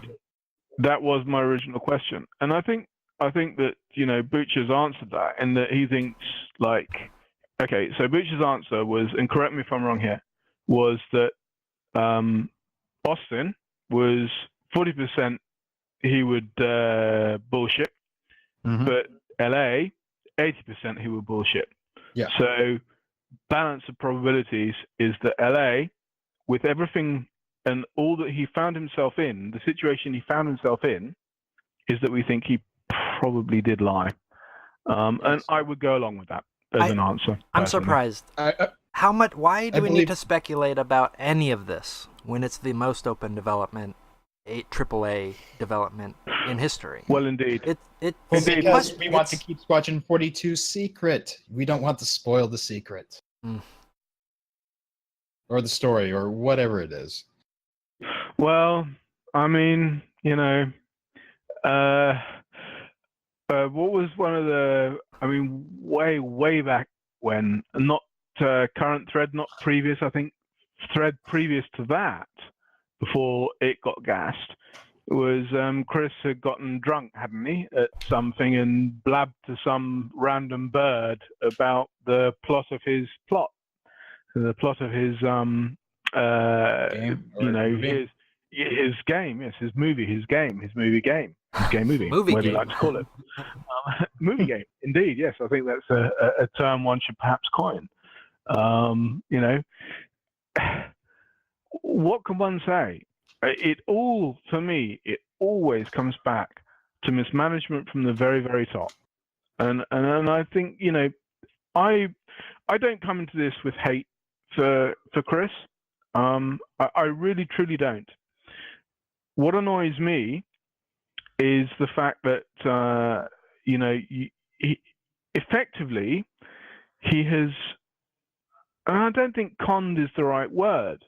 I think that he's like, you watch any of his presentations, right? Mm-hmm. And I truly think that were I a salesman in Newcastle, right? So Newcastle, UK, was famous for mining coal, right? So it's like the term, I could sell fridges to Eskimos, right? Huh? So in the United Kingdom, the term is I could sell coal to Newcastle, right? That's Chris. He can fucking sell coal to Newcastle. He's a salesman. He is not a developer. Many threads back, someone posted a video of Roberts plus, and I can't remember, but they were top name developers, coders, and they were having kind of like a round table. They were all sat there talking about code. And one of them sort of says, well, if you take the AF/forward B and ditto it to the slice it vertically toward the left and right or whatever, and the up and down, the north and south, right? And they're all really into this. So you have 3 or 4 other developers, and they kind of get quite involved, and then Chris tries to butt in, and they all look at him like, you're a fucking mug, aren't you? As in, he's a fraud where it comes to coding. The whole sort of where he's doing the coding on his the classic video where he kind of hits a few keys and then goes hello to his audience in one of the 10 for the chairman or otherwise. I think if we were to mismanagement always comes from the top, and this is what I've said since I joined, is that it comes from the top, the mismanagement, and the mismanagement starts with him and will remain with him. And the comeuppance, and I think of Homer Simpson.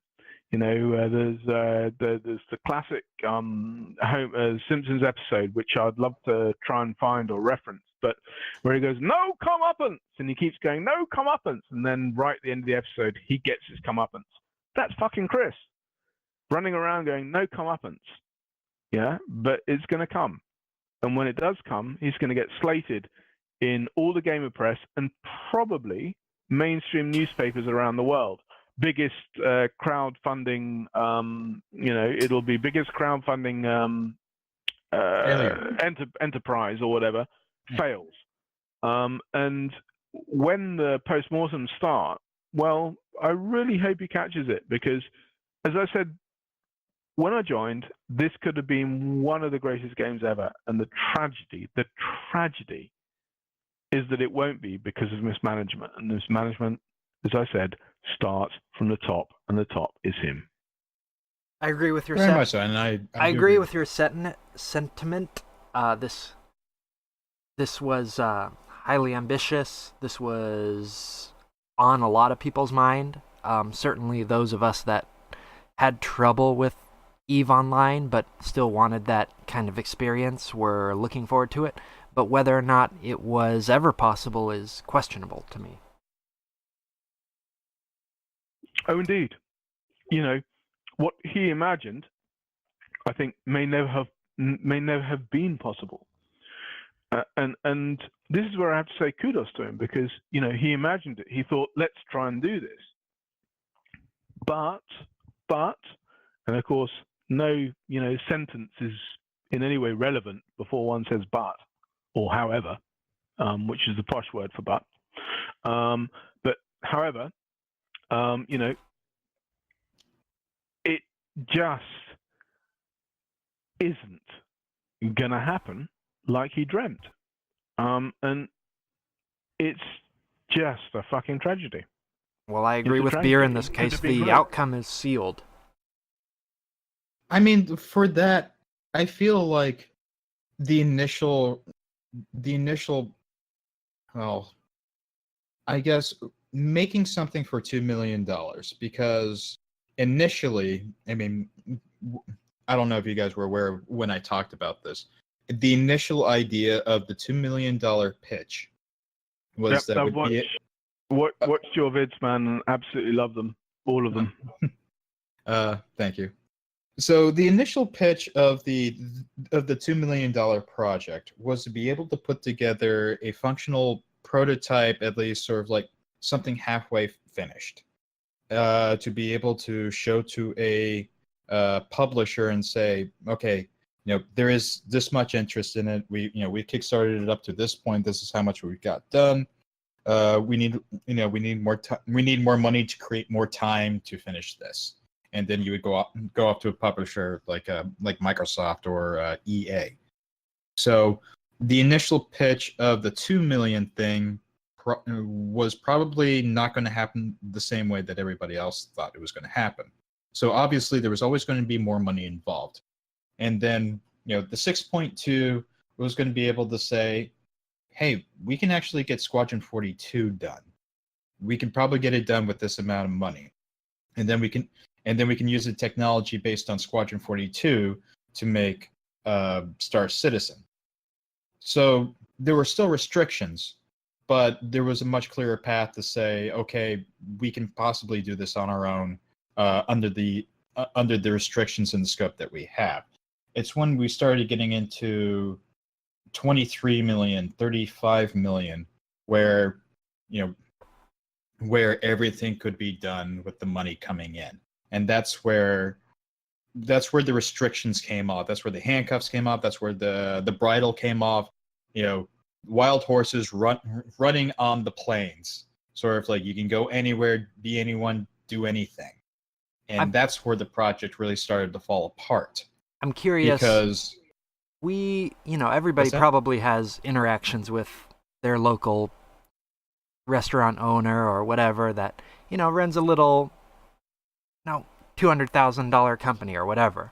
What changes in the equation when you start surpassing these numbers like 6 million, 10 million, 100 million? What changes? Well, obviously, the thing that changes really first is sort of like, okay, how much of this is actually profit? How much of this is actually capital? So it's like, okay, profit, we have to pay back to the shareholders, sort of the stockholders, the interest,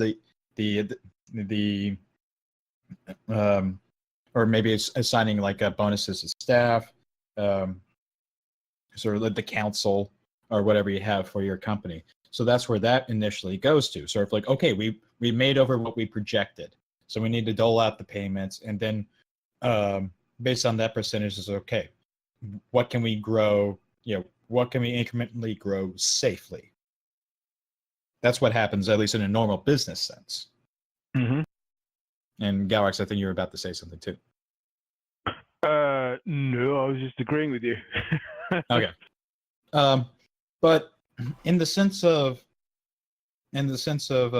Chris Roberts's way of managing, design by decree, is that once you have more than what you ask for, more than you imagine, that's when all those past dreams of projects gone by, like what he wanted to do with Freelancer originally, what he wanted to do with the Wing Commander movie originally, what he wanted to do overall, make this great monument to myself that everybody will love for a long time. For any listeners out there that aren't familiar, there's a article called Chris Roberts, The Theory of Everything, which goes into some of the original plans and development of Freelancer and has some startling parallels to Star Citizen, economy that runs 24/7, etc.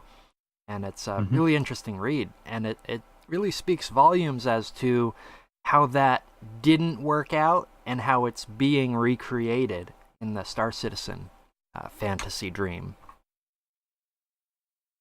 But this is it, is that I think he genuinely felt that, technology moved along enough for him to make his dream game. But, and this is the thing, is that he's a man who doesn't know his limitations. And, I've come across this time and again in my personal life in terms of work, people who don't know their limitations. and Chris is someone who doesn't know his limitations. I mean, I there get are the sense. ways to test those limitations, yes. But go ahead. I get the sense that he doesn't understand the limitations of a regular human being as well. It's been several years now, and he still imagines things coming together at the end of the year. It's a little bit strange after repeated years of this. I mean, we briefly talked about, we thought, 2016 was crunch. We thought 2017 was crunch. Actually, they're both right. Every year from 2015 on has been crunch, but it's been crunch for probably the worst, for the worst kind of crunch that goes nowhere. Sort of like you crunch for the push for the final project, whereas they're crunching to meet milestones for presentations, to make they're crunching to make this commercial. They're crunching to make assets, and that's probably the worst kind of crunch. Is sort of like we're not finishing a project. We're making something to sell. We're making it, well, in the Star Citizen case, we're making another spaceship to sell because we need the money coming in. Or we're basically crunching to effectively make an advert for the dreams. For here we go. Look, we're working on. Well, that's the sickening truth. Look at this! Isn't it great? This is fantastic. Here's what we've made, and in fact, it's bullshit. It's a vertical slice or a on rails. I can't think of the word. Perhaps it's an on rails demonstration of what we are aiming to do and their aim simply is to part the gullible from their cash. Yeah, it's actually, I think it's more closer to, we have to crunch because it's the only pace that we can only manage to keep up with everything else. Because if we slow down for even a quarter, imagine CIG not selling anything new or having any special sales for a quarter. Yep. That's very hard to imagine. I don't think they've done it, have they? The closest they ever done was actually was in 2013, the first couple of months, after the whole Kickstarter thing had finished, and then what started in April was the Aurora variant sale. But imagine now, sort of like if I was to do an experiment with CIG, if I was in charge of it for one quarter, I would say, okay, everything that is flyable is on sale. It is on sale from the beginning of this to the end of this, but we're not doing any special promotions. They will always be on sale. There will be no special promotions. This is what we're offering. And we are doing those special flash sales. We're doing those special holiday sales. This is where our money flow is going to come from now until the end of the quarter. Now imagine that over the course of 3 months, just having nothing special, having to rely on media presentations, having to rely on other promotions that aren't sales based. CIG would probably pull in only probably 5 million during that 3 month span, and that is not the pace that they need. Yep, agreed. I mean, it's funny to even say is you can pull in 5 million over the course of 3 months. I know. Sort of that's pretty good. Yeah, it's quite but it's not enough for CIG. I mean, frankly, that's staggering. This is the thing that really gets me is that I've not really ever got into their tracker or any of the rest of this. I know that a lot of people, not to mention Uncle Derek et al., think that it's bollocks.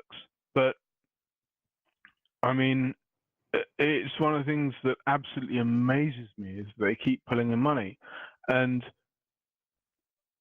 I think goons think that it's whales, but it's not. It must be new people coming in who've seen, right, so a couple of years, so it's a slight derail here, but a couple of years back, maybe it wasn't a couple of years, I think about a year back, I was messing around on YouTube, and there are, these listicles which they have on YouTube, like the 10 The big, analytics, yep. but yeah, Okay. the 10 big MMO games coming out next year, or the 10 big RTS games coming out next year. Uh-huh. And I clicked on one, the whatever 10 big MMOs Upcoming coming out games, next year, and Star Citizen was one of them.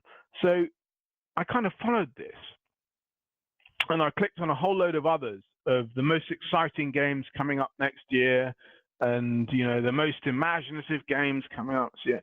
And Star Citizen was on every fucking one of them, right? And they'd all used stock footage from, let's call it, the CRG studio, right? Mm-hmm. So, and when I say studio, I mean that in its truest sense, in that they were creating like film-like footage of, wow, here's what you're going to experience with, of course, up in the top or left or the top right or bottom right or top left or bottom left corner in-game footage, right? Right. And the in-game footage was your commando messing around, sort of jumping out of a ship and floating over to another ship and so on and so forth. All this incredible amount of media which they generate, which had been cut into these things. And listicle after listicle after listicle had fucking Star Citizen in there. So let's just take 2 steps back and think you're your average Joe who doesn't really know about the backstory of us goons or the fanatics like Sam Freeze and the rest of them, these nutnuts who jump on anyone who criticizes in any way. And they've gone, oh wow, that looks good.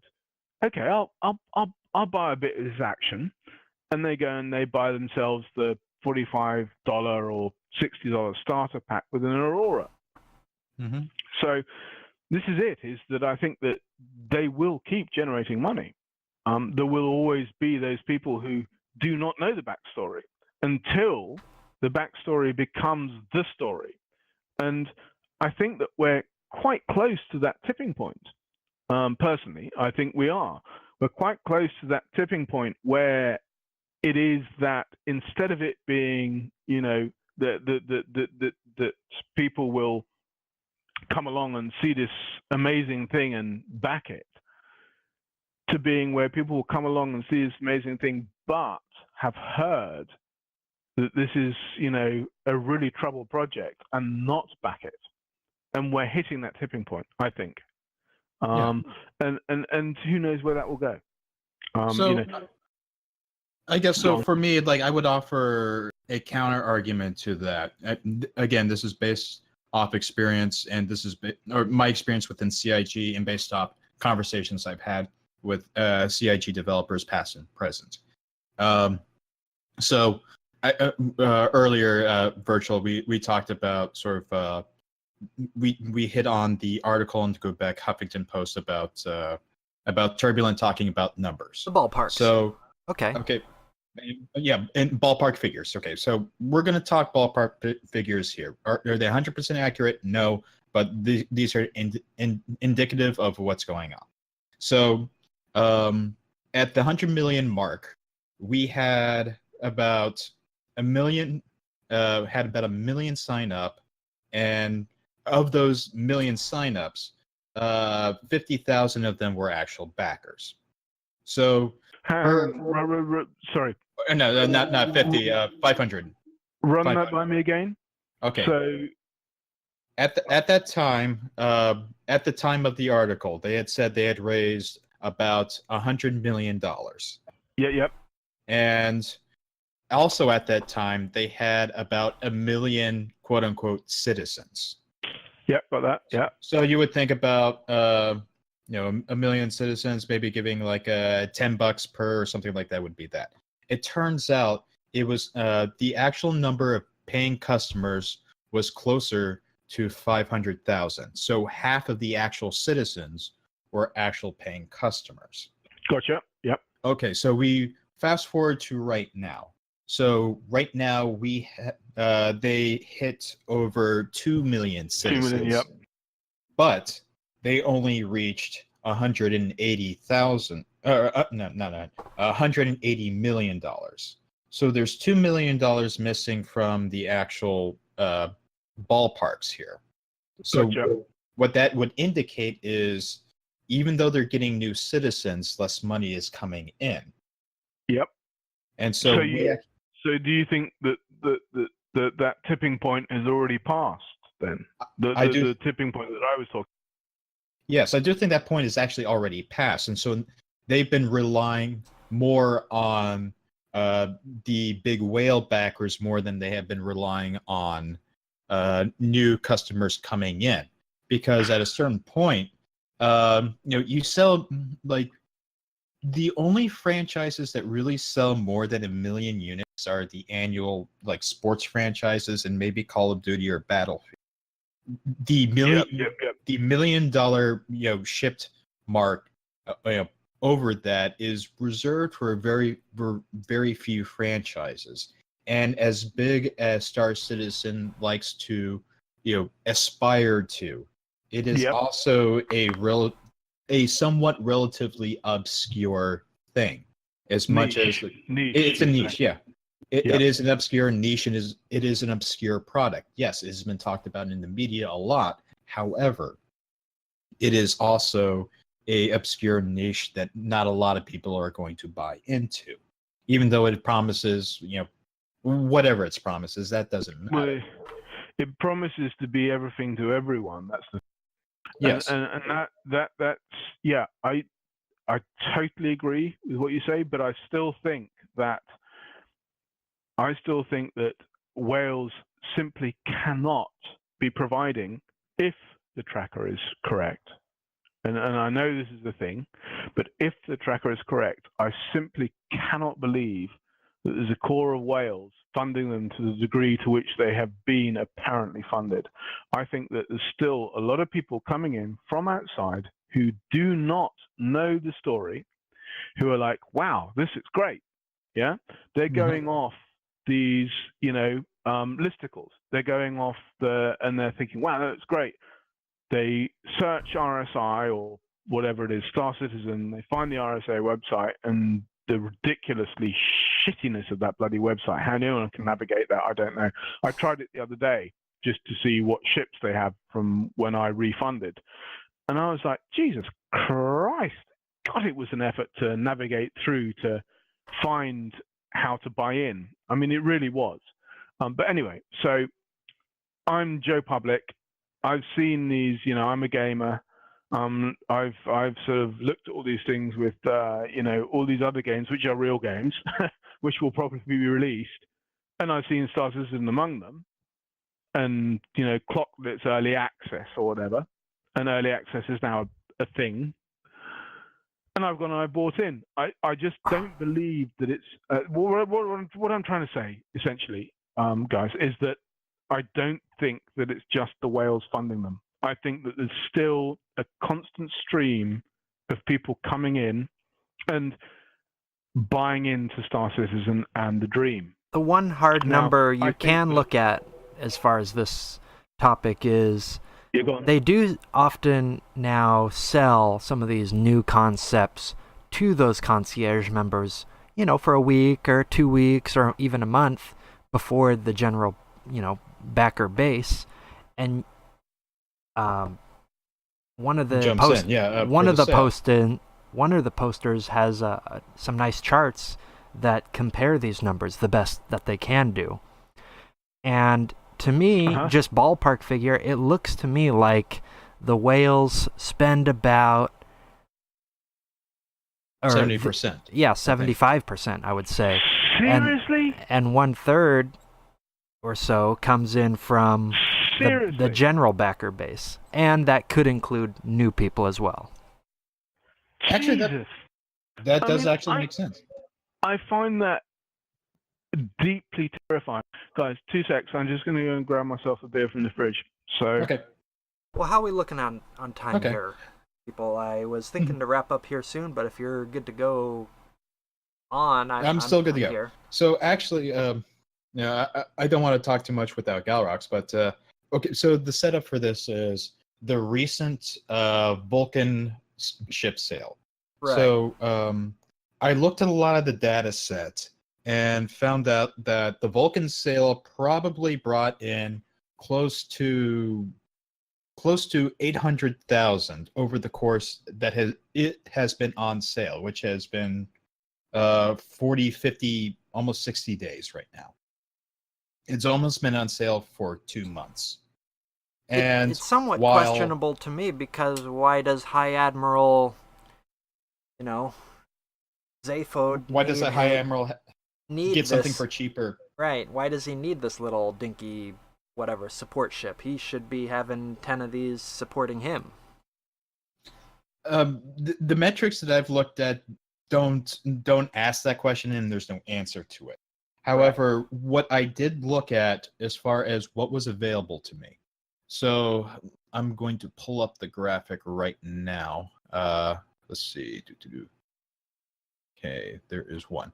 Okay, so I have. Let's see, where was it? How many gigabytes is your Star Citizen folder?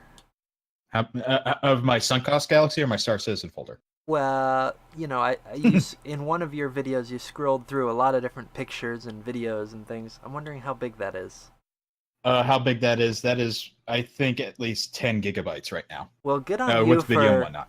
Good on you for saving each image as they appear. Unlike me, I think about it and, oh, geez, I better go back and grab that. Oh, geez, I can't find it.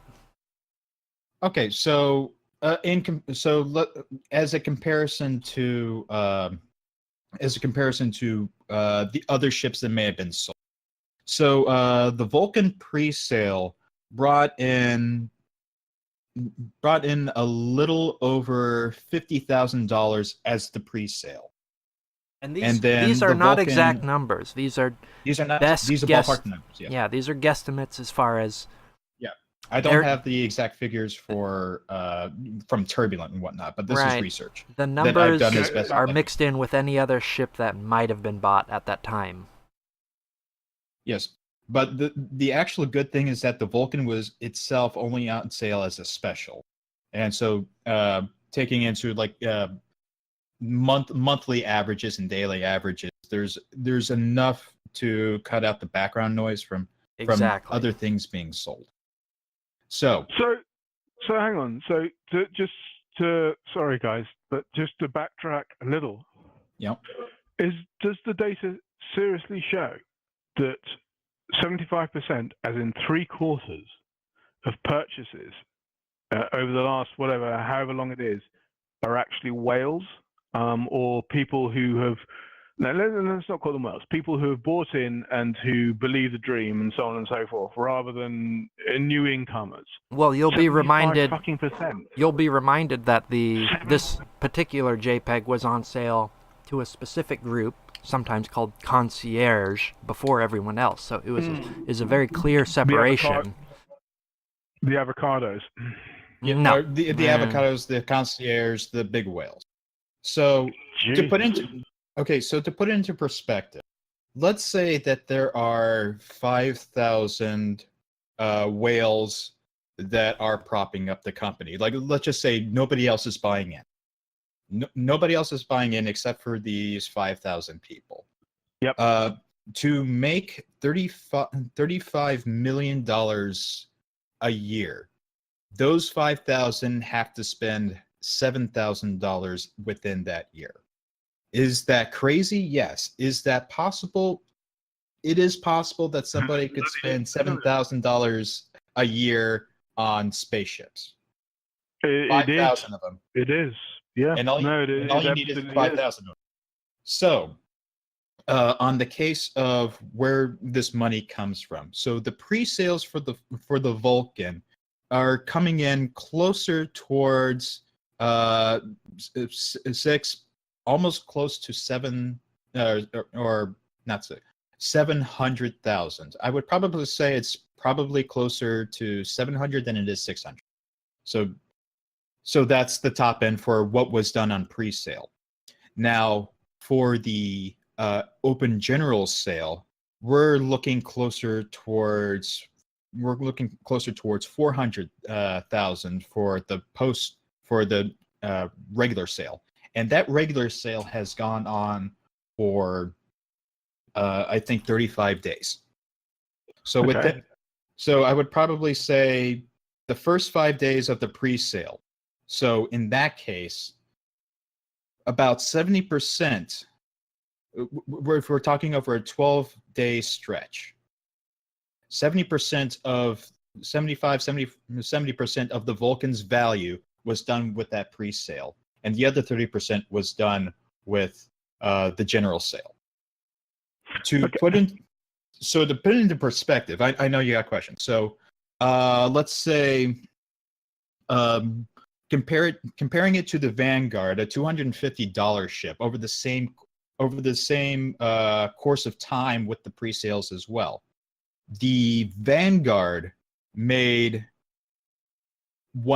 closer to $1,800,000 or $1,800,000 over the same 12-day period.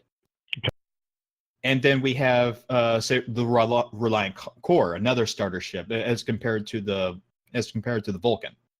That over the same 12-day period made closer to about 900,000. Okay. So the Reliant Core had, I believe, a 2-day pre-sale, and then the general sale lasted for 12 days. So for the course of time that it was sold, it brought in a good amount of money. Whereas the Vulcan did most of its sales on the pre-sale and has been on sale for such a long time that it's hard to see what is background noise and what is actually Vulcan sales. Okay. So in the sense, I believe that I think it is more plausible to believe in my case, based on the data that I am seeing that I'm trying to parse together. And again, this is very rough data that relies on a baseline monthly, daily average of standard pledges that don't have anything to do with like sales or anything like that. And also that we also trust that the funding tracker is actually accurate. Yeah. So those are two assumptions that, that if those two assumptions aren't true, if the funding tracker is lying to us, then, well, that's a big problem in and of itself. Not for me, but for CIG.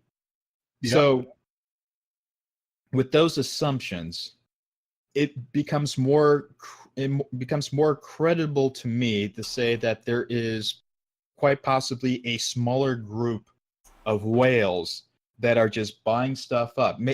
Maybe it's less than 5,000, maybe it's 10,000. But that is a very small fraction of the actual citizen base, of the actual customer base. And say for example, if all of maybe not 5,000, but let's say closer to 10,000. I think 10,000 would be a reasonable assumption to make. Yeah. Okay, so But I will say, Galarox has a point. There's a small There's a trickle of some size coming in every day or every week. Well, there certainly is. But and this makes up that background noise. There is still, precisely. Let's call it a background noise. I mean, I think you outlined it very well there, Bootcha. I think you're right. Having thought about this a little bit, listening to you, that yes, there is definitely. I don't know. We're just wild ass guessing, aren't we? But I think you're probably correct that there is a core We could call it 5,000. We could call it 10,000. We could even call it 15,000. If I take the 2 million citizens with an absolute pinch of salt, I think we can half it to 1 million. But even so, let's take that 1 million down to 15,000, maybe even 20,000 true believers who are buying in, collecting, and all these things. But there is still this constant trickle. I think anyway. I think, and I would say constant trickle of. Sorry, go on. Well, I was going to agree with you. So we're like, yes, there is a constant trickle, but I guess in my case, it's sort of like, how much does that constant trickle count up for? So, I mean, again, sort of like as a math experiment, say, for example, that there is 10,000 core whales, and all they have to do is spend, let's just say, 3,000 a year. And that seems probably a little bit more reasonable number. Those 10,000 whales will bring in 30 million. Yep. And the trickle, all the trickle has to do is bring in 4 to 6 million to bring CIG's head just above the burn rate. Yep. I'd absolutely 100% agree with that. And this is why, do we think that they're going to fold? I mean, let's forget the court case, because that could bring the whole thing crashing down. But yes, if you have that trickle plus whales, then they could, in theory, keep going for another 3 or 4 years, which, as far as I'm concerned, is great because, I love playing this game. It's the best game ever. The Star Citizen game.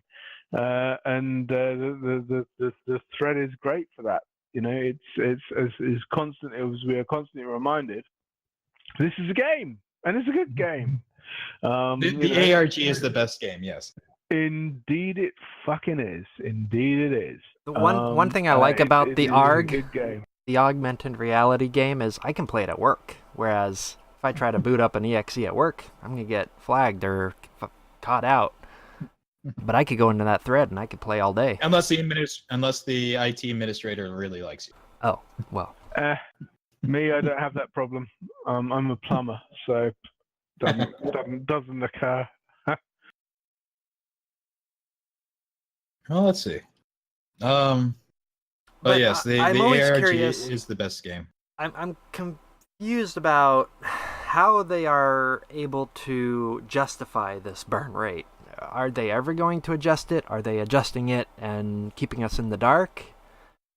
Any insights on that? Okay, so it's a very interesting question. That, I mean, so they have what we think that they have between 300 and 400 employees, right? That's right? what they've publicly stated, but I question about 400 and a half employees. Yeah. Yeah. So you equate that back to the fact that, again, so we think that the majority of the employees are probably college, well, not college students, but straight out of college, right? Yeah. Mm-hmm. At least straight out of college. I'd probably There's some say speculation on this. Yes. I would probably say about 60% of them are high school graduates with the computer science, maybe associate's degree, like whoever does like pure sale. I would probably say that's probably closer to the truth, but I could be wrong on this. Okay. So therefore, we can assume that they're paying bottom rate, right? In terms of computer games industry standard wages, that they're going to be paying below average. Yeah. I would probably say you could put probably $2 on top of the minimum, and then you're probably about right. Yeah. So they're going to pay bottom rate or just above, and of course, okay. So let's imagine we'll do an imaginarium here, that where college students, we've just done our C++ college course, and or alternatively, I've done my C++ college course. Virtual's just done. He's got artistic talent and has submitted his portfolio to a couple of comics. And Bootcha, meanwhile, has I don't know. Let's say you're on the management track. So you've done business management and so on and so forth. So we're then employed by CIG, all three of us. I, as the coder, have bought in basically a bottom level, and Virtual as the artist, ditto, has bought in a bottom level, and you, as the business management exec, have also bought in bottom level. Yeah. So we're all on the equivalent of minimum wage for our positions in the CIG setup. Right. And this is part of, I think, what goes on there from what we've seen about the sackings, the staff turnover that they seem to have, from what we see, from what we have been able to glean from their business practices, is that they are basically they are playing a game where they're trying to min-max, aren't they? They're trying to min-max. Yes. So their burn rate from what they get is pretty minimalized, isn't it? To an extent, yes. However, the one thing that CIG has been doing in recent times has been promoting junior staff into management positions, and that comes with a raise. So the amount that you save at a certain point starts to evaporate as you have to move, junior positions into management positions. But I would Sorry, go ahead. I would direct you to. Do you remember the art director letter, resignation letter? Jensen, yeah. Yes, where he said that they put a mug in charge who was just shouting, was being Captain Shouty and running around and being Captain Shouty at people and saying, no, don't do it this way, do it my way. So on and so forth. Is this the one, for Stefan, the one that acted like he was in Chris's daddy shoes? Precisely. Okay. Now that guy was college educated. I actually know him from studio. That's where he worked. So, but I mean, in the sense, I still think sort of at minimum, I think at average, I think we're looking at a $3 million a month burn rate, which is why I sort of cite, like 35 million, 36 million, sort of like being that area where you can keep your head above water. Now, obviously, CIG hasn't been making $36 million a year annually yet. What they have been is they've been getting close, like 35 million, 34 million. I think like there was a 28 million in 2014. So there has been money coming in, but judging burn rates now to burn rates back then when they had fewer employees is exercise and frustration. I understand that. Yeah, sure. So I think there has been some capital buildup. I mean, this is where the line comes from.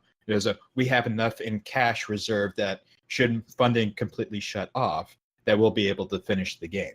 That this is the line that they touted several times before, right? Yeah, but I personally believe that's a lie. Well, I think it's not so much a lie as you think it is.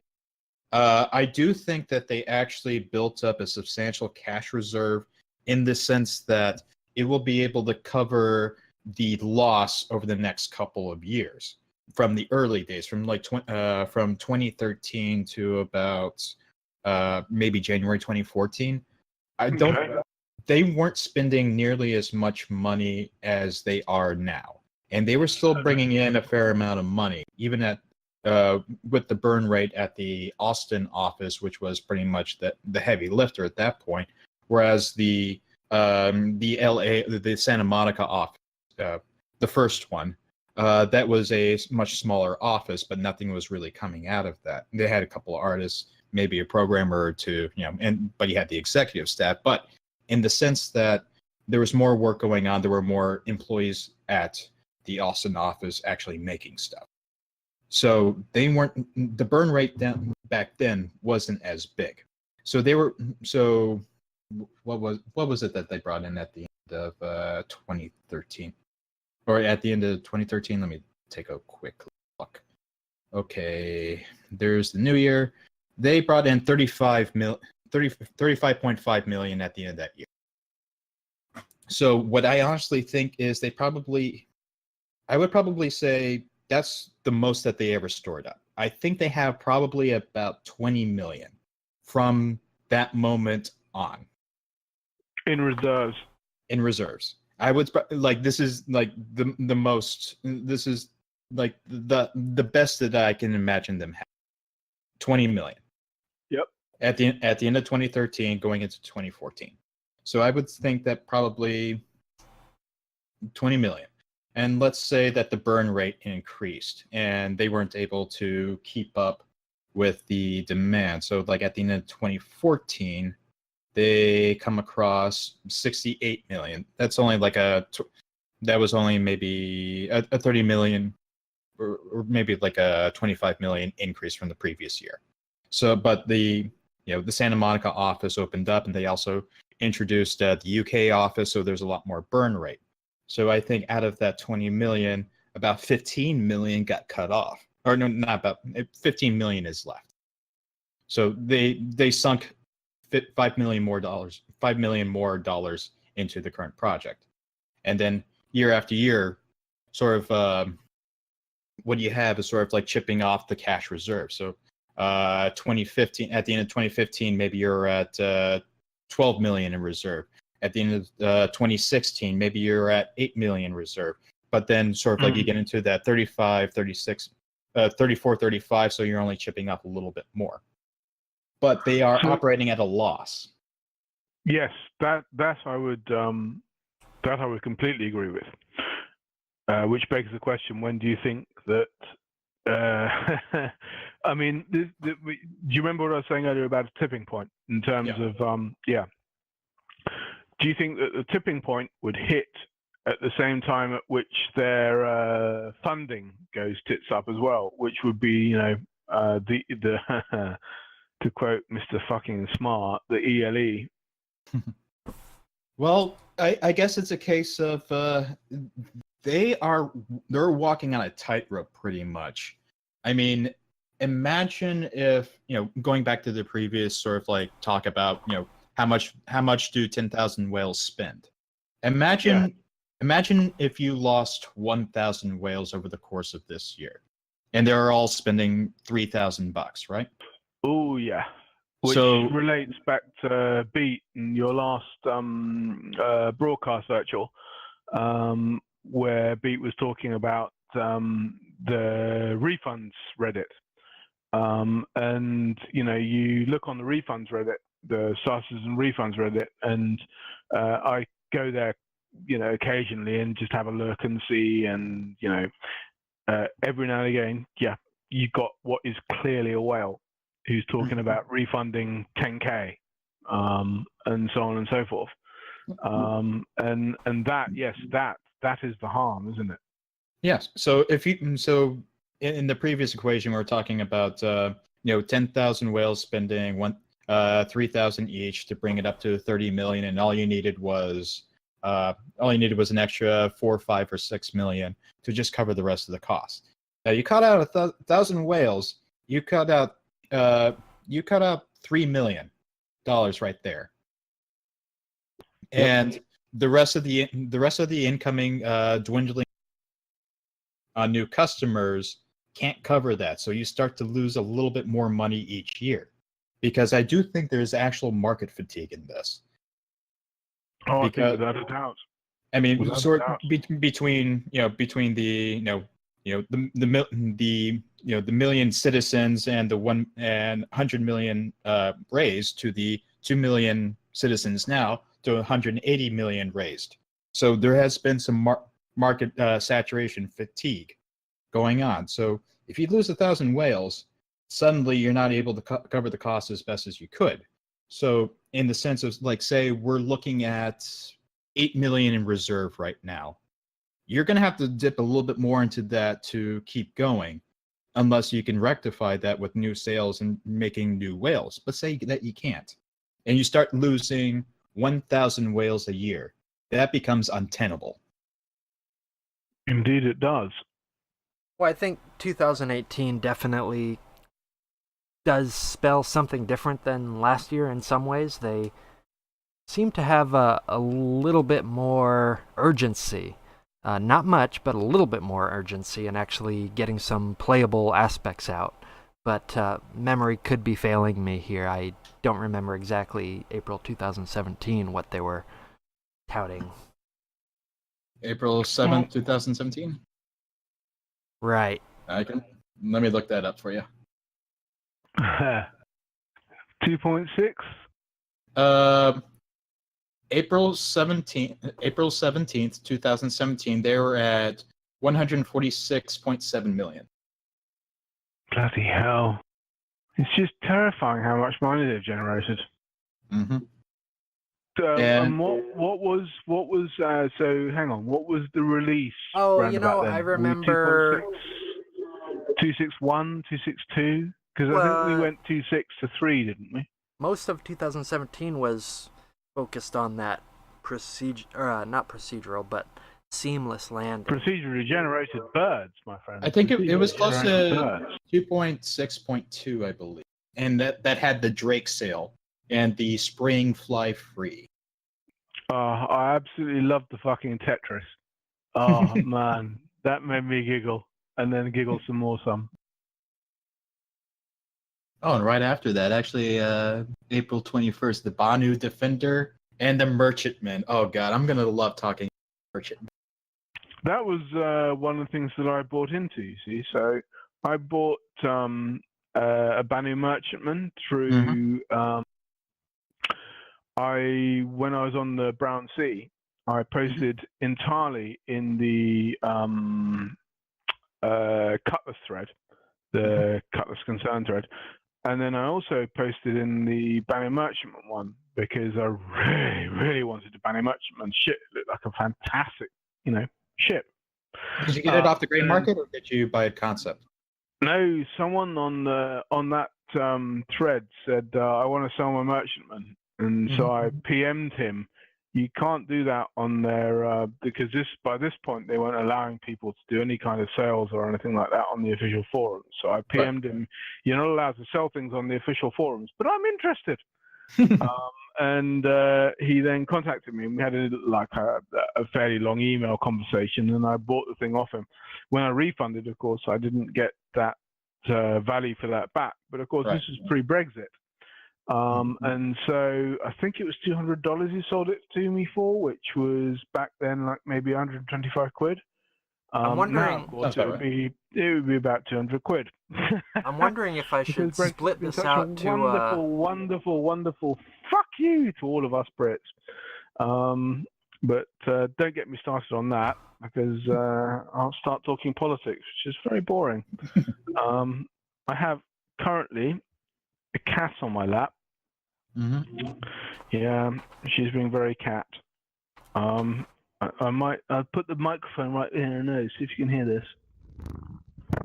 Well, I'm thinking we might want to split this out, maybe wrap up the episode here, and if you guys want to keep going on, do a different one.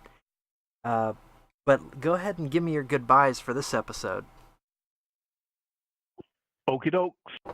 This is Galarox signing out. It's been a fantastic episode. I've really, really, really enjoyed speaking with yourself, Bootcha, yourself, Virtual Captain.